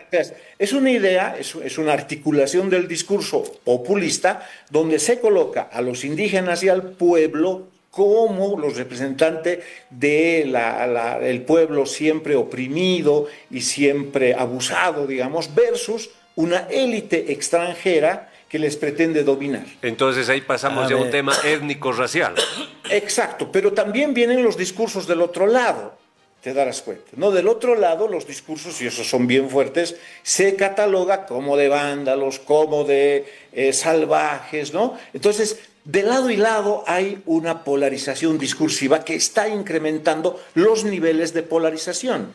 El día de ayer, todo puede ser por supuesto falso, esto lo he oído en las redes sociales, ¿no? Los que se enfrentaron a los policías en San Julián decían: a nosotros no nos ha indignado tanto que vengan a desbloquearnos. Lo que nos ha indignado es que los de la Unión Juvenil Cruceñista estén a la cabeza de la desmovilización.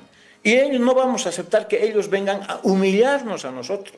Que venga la policía está bien, pero nosotros no. Yo no sé si eso es solo discurso, no sé si esto habrá sucedido en la realidad, pero más o menos es así como se está razonando hoy. El clivaje desde el inicio de la República étnico no ha cesado en Bolivia.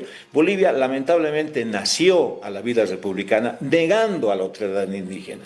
Luego se han hecho esfuerzos. La revolución del 52 y fue sobre todo, con esto termino, el Estado plurinacional.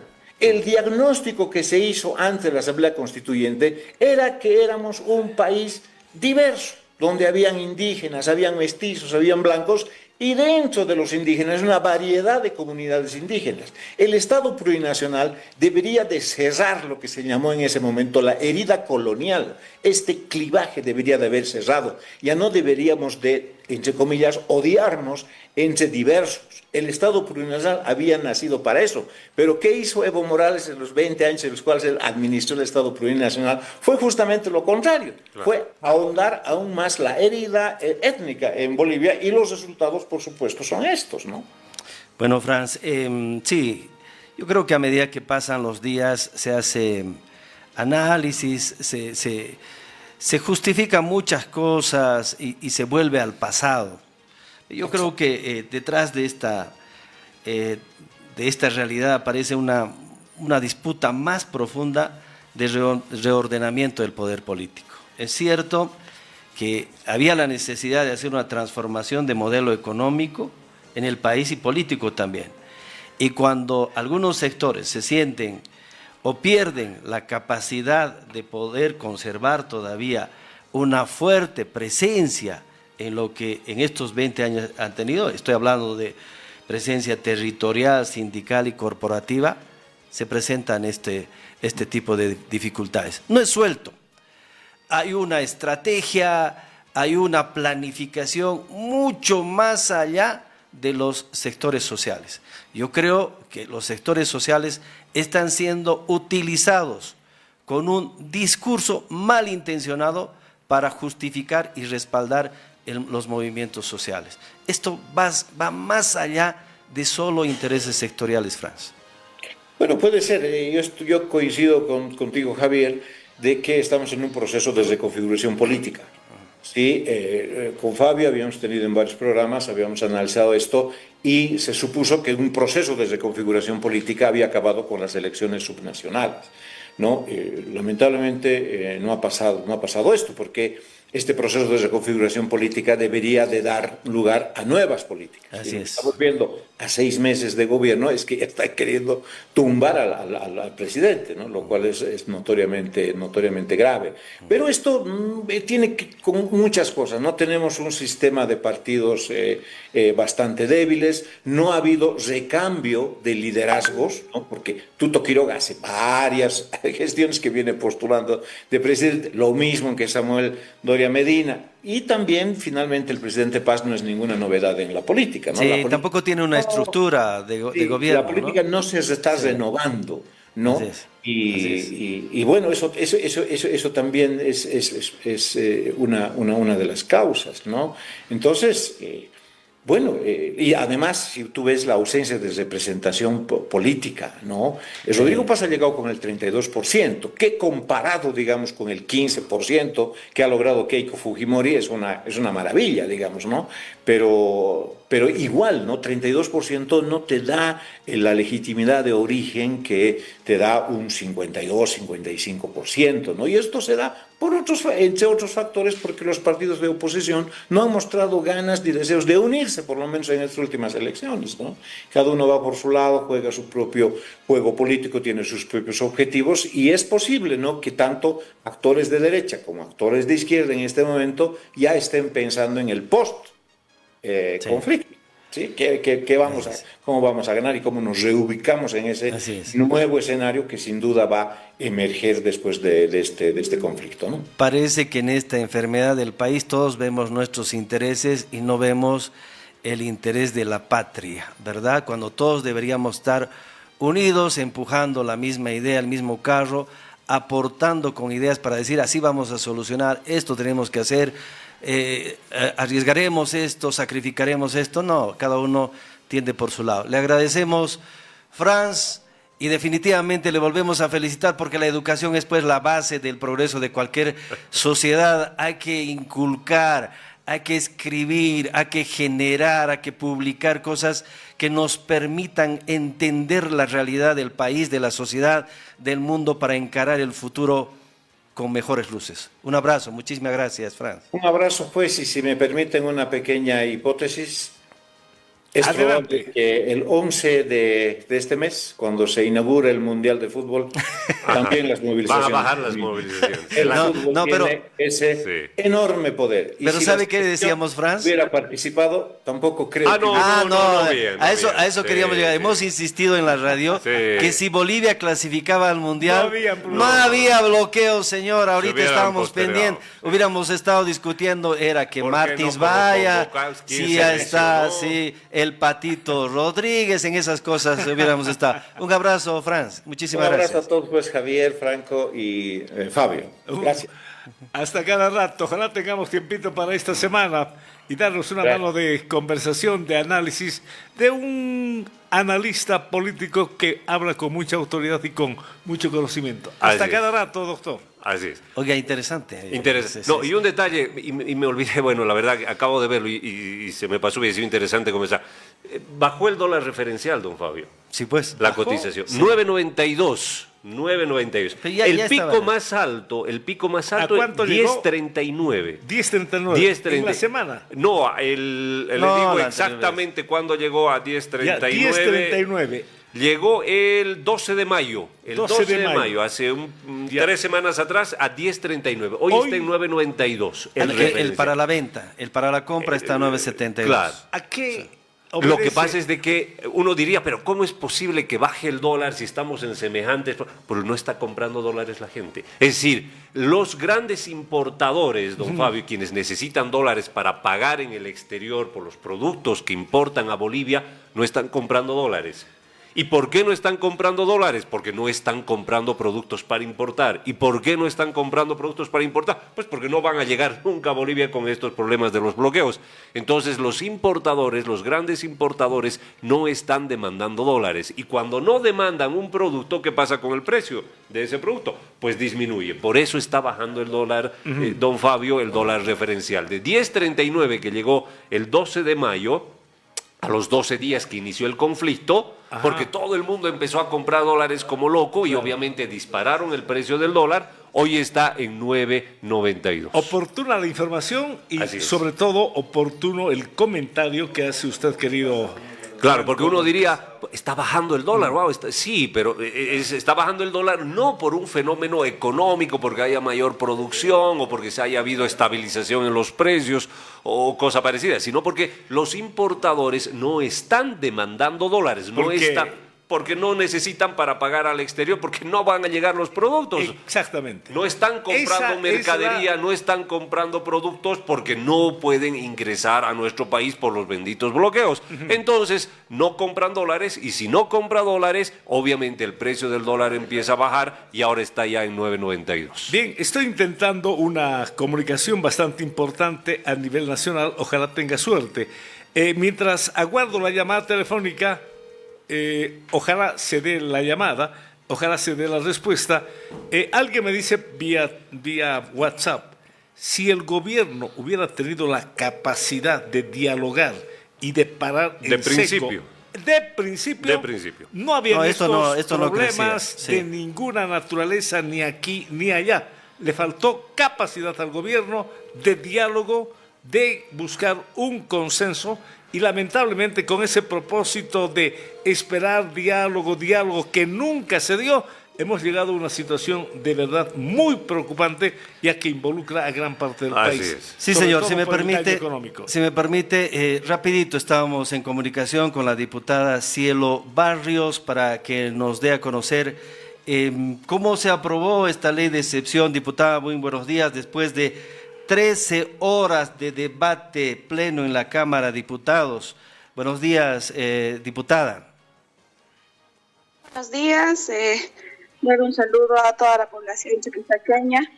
Y bueno, sí, han sido casi 14 horas de debate en los que se ha tenido la sesión en la Cámara de Diputados. Sin embargo, se ha aprobado en grande con más de 2/3 y también en detalle en casi todos los artículos se tenían los 2/3, donde se ha visto la unidad de la bancada libre también que ha otorgado estos 2/3.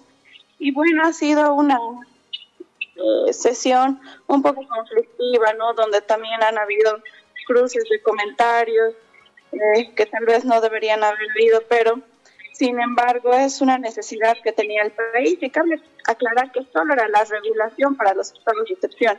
Había una confusión y un temor en los sectores movilizados que pensaban que esto ya definía el estado de excepción, ¿no? Sino que solo era la regulación de aquello.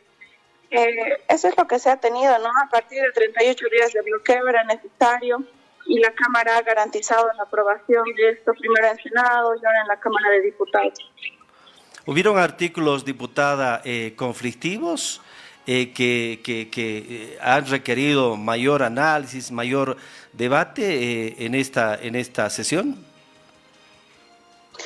Bueno, en realidad ha sido el malentendido incluso de muchos colegas parlamentarios, ¿no? Que nos echaban la culpa igual sobre que iban a haber masacres, que nos iban a matar a todos, pero al final se ha podido llegar a un consenso en más de 2/3, como digo, y lo bueno es que ya se tiene garantizada esta ley que era necesaria. Bueno, no la molestamos más, diputada. Sabemos que la sesión fue muy cargada, 13 horas de debate, terminar a 5:45 de la mañana, realmente dificulta. Le agradecemos por la atención y la vamos a seguir molestando, diputada. Muy buenos días. No, a ustedes que tengan un buen día y muchísimas gracias por la cobertura. Ahí está la diputada Cielo Barrios, joven diputada, Sí. ¿verdad? Que Participó de la sesión ayer. Participó de la sesión, 13 horas de debate. Sí, señor, hubo algunos artículos muy conflictivos, muy complicados, muy discutidos. Eso también llevó muchísimo tiempo. Pero lo cierto es que ya está aprobado. Por más de 2/3. Por además. más de 2/3. Ahora la responsabilidad está en el gobierno. Así es. 11 de la mañana, 5 minutos. Ya, mire cómo pasó el tiempo. Volando, 11 de la mañana, 5 minutos. Varios temas para conversar. Yo quería hablar pues de las elecciones de Perú. ¿Tiene el contacto, Sí, ya señor? no, ya, mire, nos quedamos con eso en el tintero. No sé si podemos conversar todavía con alguien, si nos da el tiempo para No, hablar. adelante, fundamentalmente dar la información como tal, cómo llegan al balotaje tanto Sánchez, ¿no? Así es, El Pedro delfín Sánchez, delfín de Pedro Castillo, que expresidente del Perú, que está ahora detenido en la cárcel, y la hija del expresidente Alberto Fujimori, doña Keiko Fujimori, que por cuarta vez, se lanza nuevamente a este balotaje. Perdió con Pedro Pablo Kuczynski, perdió con Ollanta Humala, bueno, y ahora está intentando por cuarta vez llegar a la presidencia del Perú. 27 millones de peruanos están habilitados. Las elecciones o el horario electoral en el Perú inició a las 7 de la mañana. Desde las 7 de la mañana ellos ya pueden ir a votar y se cierran las mesas electorales a las 5 de la tarde, a las 17 horas.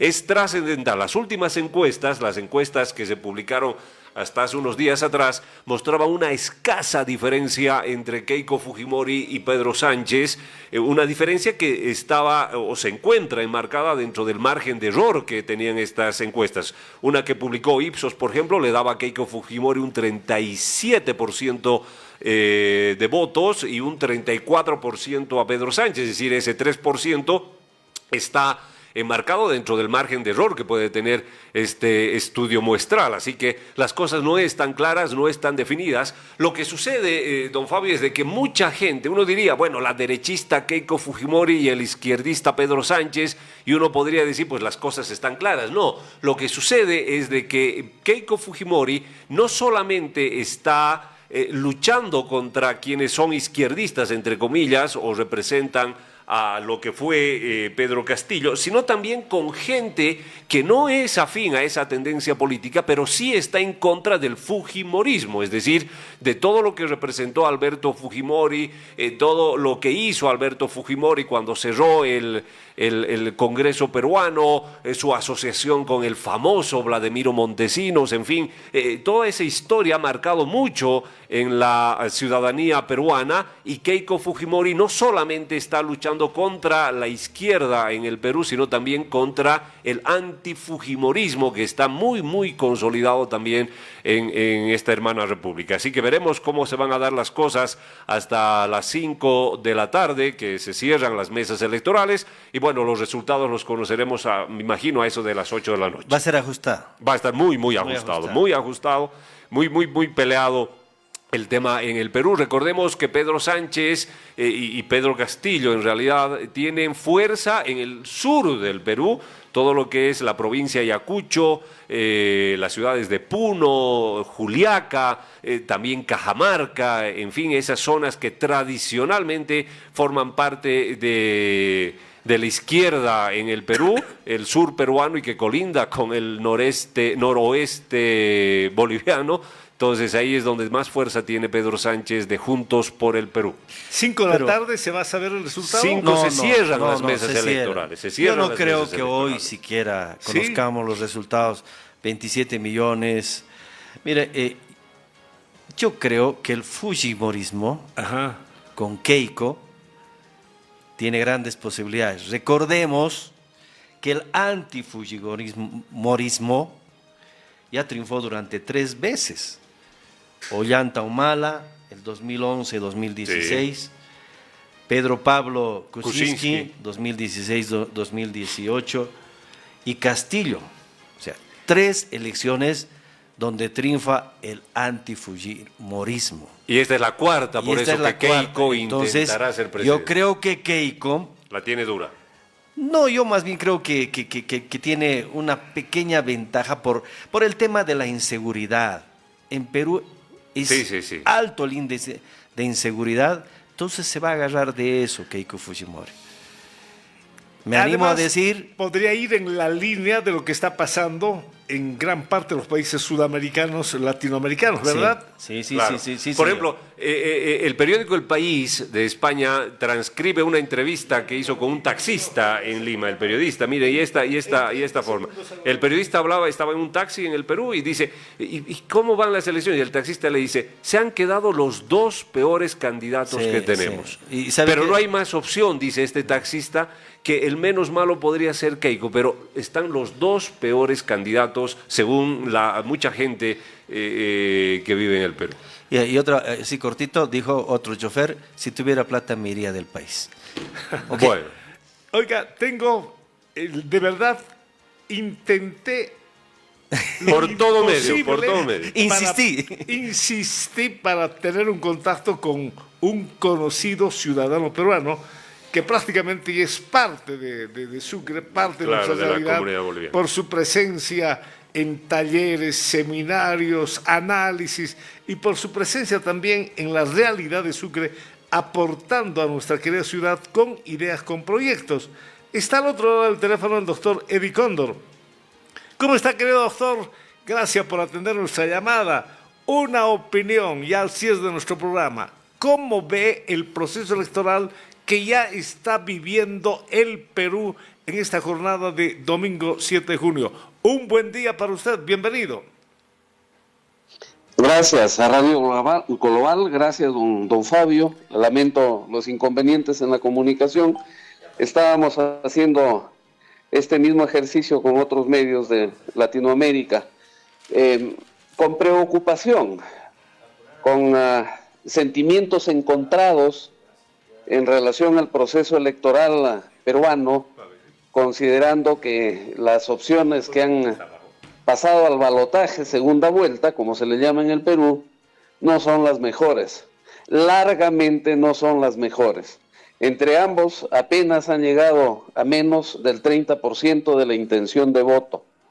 Y esto viene de un proceso de desinstitucionalización, de vaciado de contenidos, de competencias, que en la práctica implican una debilidad enorme de manera progresiva en la democracia, en la calidad de la democracia peruana. De nuevo hemos terminado, como en el 2021, en un proceso caracterizado por la polarización, donde el uno al otro se ataca, pero que en esencia no es una apuesta como lo merecemos los peruanos honestos y los que tenemos visión de país querido, de un desarrollo institucional que fortalezca nuestra precaria democracia, una que se ha visto sobre todo afectada en los últimos años, que ha estado marcado por lo que todo el mundo ya conoce, un proceso inédito en el que lo que menos se ha visto es proyección de país en términos de institucionalidad de derechos, sino más bien de desprotección. Y claro, de cara al futuro es incierto lo que pueda ocurrir, incierto. Podemos entrar a la caracterización de cada candidato, no sé si valga la pena, pero hay un sentimiento enorme del 70% de la población de que estos candidatos no nos representan y que justamente el proceso ha sido llevado a estos extremos, no solo de polarización, sino de perfiles, porque es lo que le conviene a quienes han venido gobernando desde, sobre todo el 2016 hacia adelante, y que se traduce en esta penosa perspectiva que tenemos. Oiga, el 70% de la población no se identifica tanto con Sánchez como con Keiko, doctor Cóndor. Se traduce en el resultado objetivo concreto de la elección, no es una interpretación mía, porque entre ambos, la señora Fujimori no ha llegado al 17%, el otro caballero, el señor Sánchez, 13% o algo menos. Eso hace menos del 30% del electorado. Y claro, las posturas, sobre todo, y ahí está la preocupación de ambas candidaturas, es en alguna medida los extremos. Esto es regresar a la década del 90 o en el otro lado tener una perspectiva más ligada a la izquierda, una izquierda estatista, aunque sea moderado en el último tramo, producto de las alianzas que ha tenido, pero que no implican seguridad en ninguno de los dos casos de que el Perú salga del atolladero en el que está, porque no hay que perder de vista, don Fabio, de que el Perú ha dado un giro en su conducción de gobierno y ha pasado de un presidencialismo a un parlamentarismo, donde el Congreso es el que tiene la sartén por el mango y la composición del Congreso en el Perú es más o menos lo que hemos tenido en los últimos años.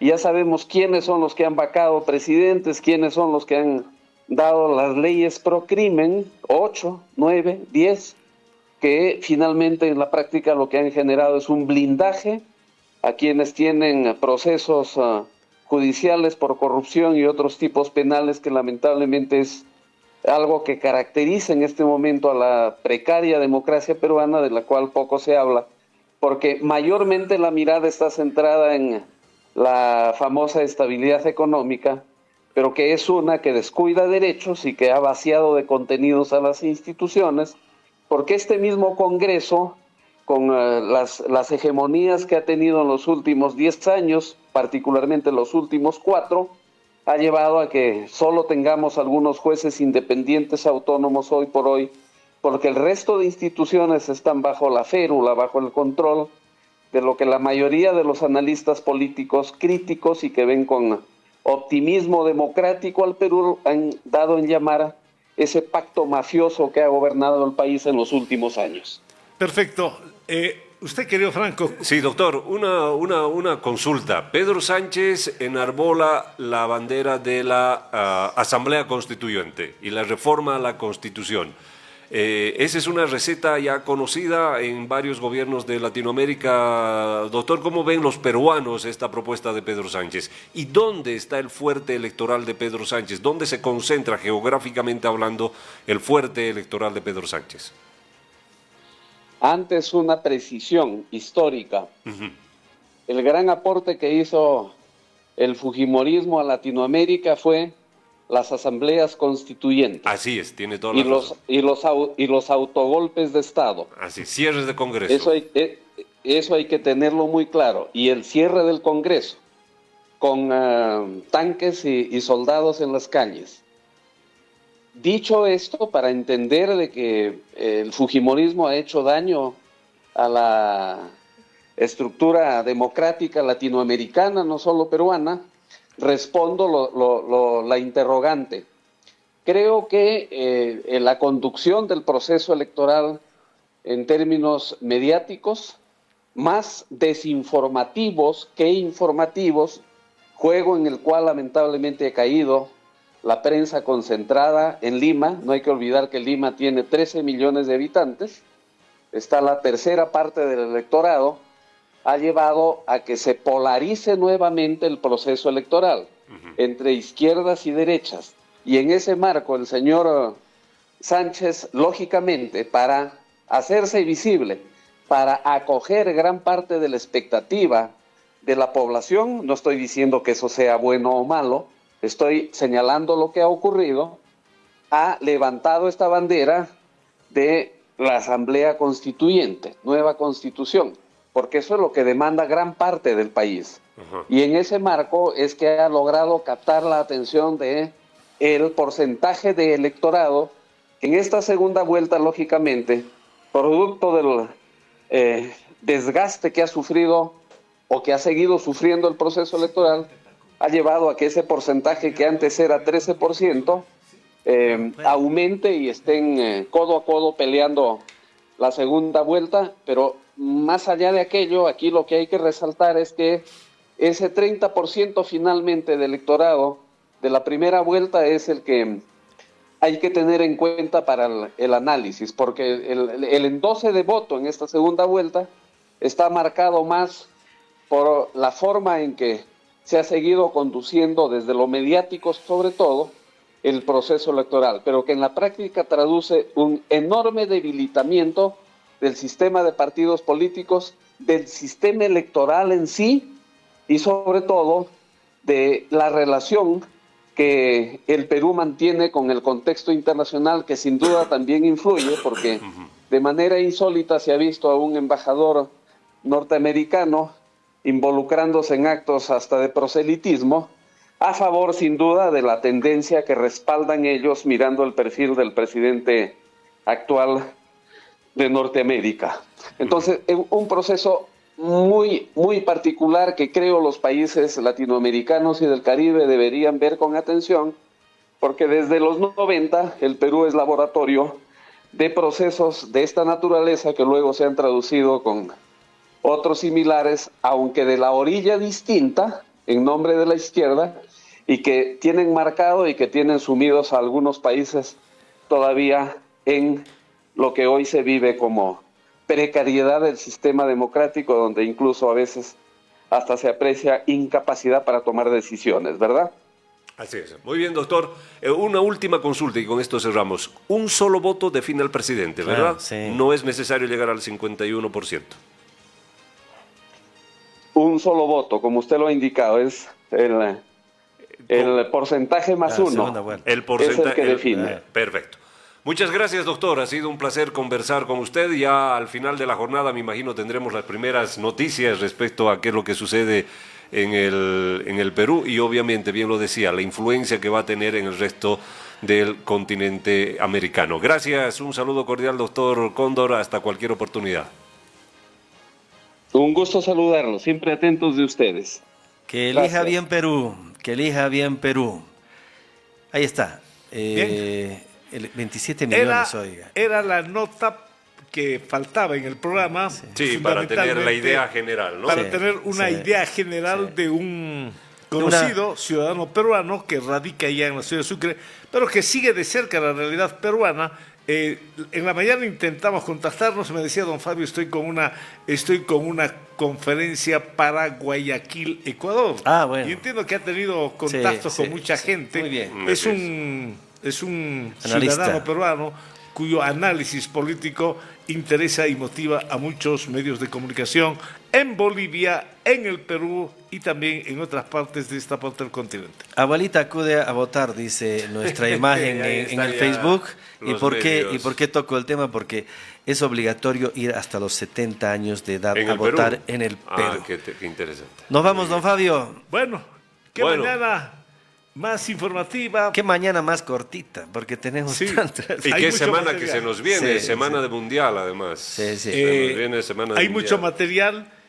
Todo el mundo coincidía en señalar que apenas la Asamblea Plurinacional sancione los reglamentos No. del estado de excepción, todo el mundo pensaba que a las No. horas el No. presidente... No es así, don No es Fabio. así. Esto Sí, simplemente por favor. es una norma que regula, que Regula. reglamenta. Es un instrumento Un para el instrumento que gobierno está ahí. que Exacto. en base a la situación, al análisis y a la necesidad del gobierno pueda Utilizar. utilizar. Así es. Ahora, Esto no pero- quiere decir que ya esta tarde o mañana ya no, exactamente. nada que Ahora ya ver. depende No, no, del no. gobierno. Ahora Nada depende que del ver. gobierno, Sí. pero mucha gente consideraba que era inevitable que inmediatamente el gobierno, teniendo este instrumento legal que le está dando la Asamblea Plurinacional, iba a optar por el estado de excepción, pero parece que en las horas precedentes ha convocado públicamente con nombre y apellido. Lo estamos esperando para el diálogo, señor Argollo, Así es. ¿no? Así es. Ahora, faltará saber si Argollo va. No va a ir. pues. No va a ir. No va a ir. no va a ir. Oiga, No nos va a están tocando la puerta. ¿Quién le toca la puerta? Sí, El mundial. El sí, mundial le toca la puerta. Así que nos vamos nomás. El Mundial. Este jueves se inaugura jueves. el mundial. Javier me decía, y compartieron también acá con Franco, si Bolivia estaba en el Mundial. No, otra había cosa nada, era, ¿no? había En nada. esos momentos el país estaba discutiendo si si, Martins si el patito, ¿cómo se llama Debió- el pato? Pato Rodríguez. O el otro, ¿no? Martins. No, Martins, el 10 de la selección, el chico carismático que prácticamente... ¿Ramiro Vaca? No, el ¿Qué? otro. ¿Miguelito? Miguelito. Ah. No, si Miguelito o Ramiro Vaca iban a ser los armadores de la... Sí. Hubiésemos No, estado en en otro- esa en otro discusión. tema. No, Vizcarra ha estado inactivo, que Usted sea hubiera estado en Lampe. Estados Unidos probablemente. Sí, claro, don Fabio hubiera estado acompañando a la esperando selección. el primer partido de la selección con Francia. Vamos a tocar el tema, señor, porque ya se viene A ver. Epicentro Deportivo. Así es, así es. Inicialmente el viaje era... Había pasajes, Ya estaban reservados. todo para ¿Ah, sí? salir el día martes en la madrugada rumbo a México. Pero con este tipo de situaciones, Uno la compromisos piensa, de ¿no? otra naturaleza de la radio, No, circuito Oscar Crespo, que para todo medio de comunicación es una especie de examen, Así es. ¿no? Y un evento que hay que armarlo para la transmisión, me refiero, imposibilitan, pero no perdemos la posibilidad. De ir a la final. ¿Cuándo termina el Mundial? ¿Cuándo termina? En julio, pues el En 11 de julio. julio. sí. 11, ¿un mes? ¿Un mes dura? Más No, de un más de un mes. Empieza el 11 de junio, termina el 19 de julio. 19. 19 de julio, claro. Es que tenemos ahora récord de países participantes. ¿no? 11, hay 11 sedes en Estados Unidos, 3 En México, en México y 2 en, en Canadá. Así Sí, es. señor. Le ¿no? estamos quitando la pega al Morocho Porcel, don Fabio. No, ¿y sabía cuál es el equipo por que favor. más jugadores aporta al Mundial? No, Manchester City. Sí, pero por ¿Ah, sí? supuesto, claro. 19 jugadores que militan en el Manchester City van a jugar el Mundial. ¿Y sabe- Solamente 2 equipos sudamericanos aportan jugadores al Mundial. Ajá. 2. Dos. Flamengo y Palmeiras. Perfecto. Claro. ¿Y sabe quién va a ser el finalista? Uno de los finalistas. Yo creo que Países Bajos y No, Portugal. Portugal. Pero usted ya ¿Cómo? ya vio ¿Portugal pues va a llegar a la Portugal. final? Yo sí. creo que sí. Vamos a hablar ¿Será? del tema. Sí, señor. Hay No mucho- vamos, no vamos. hay mucho no que vamos. hablar. Hay no mucho que vamos. hablar. Gracias por su atención. Buenos días.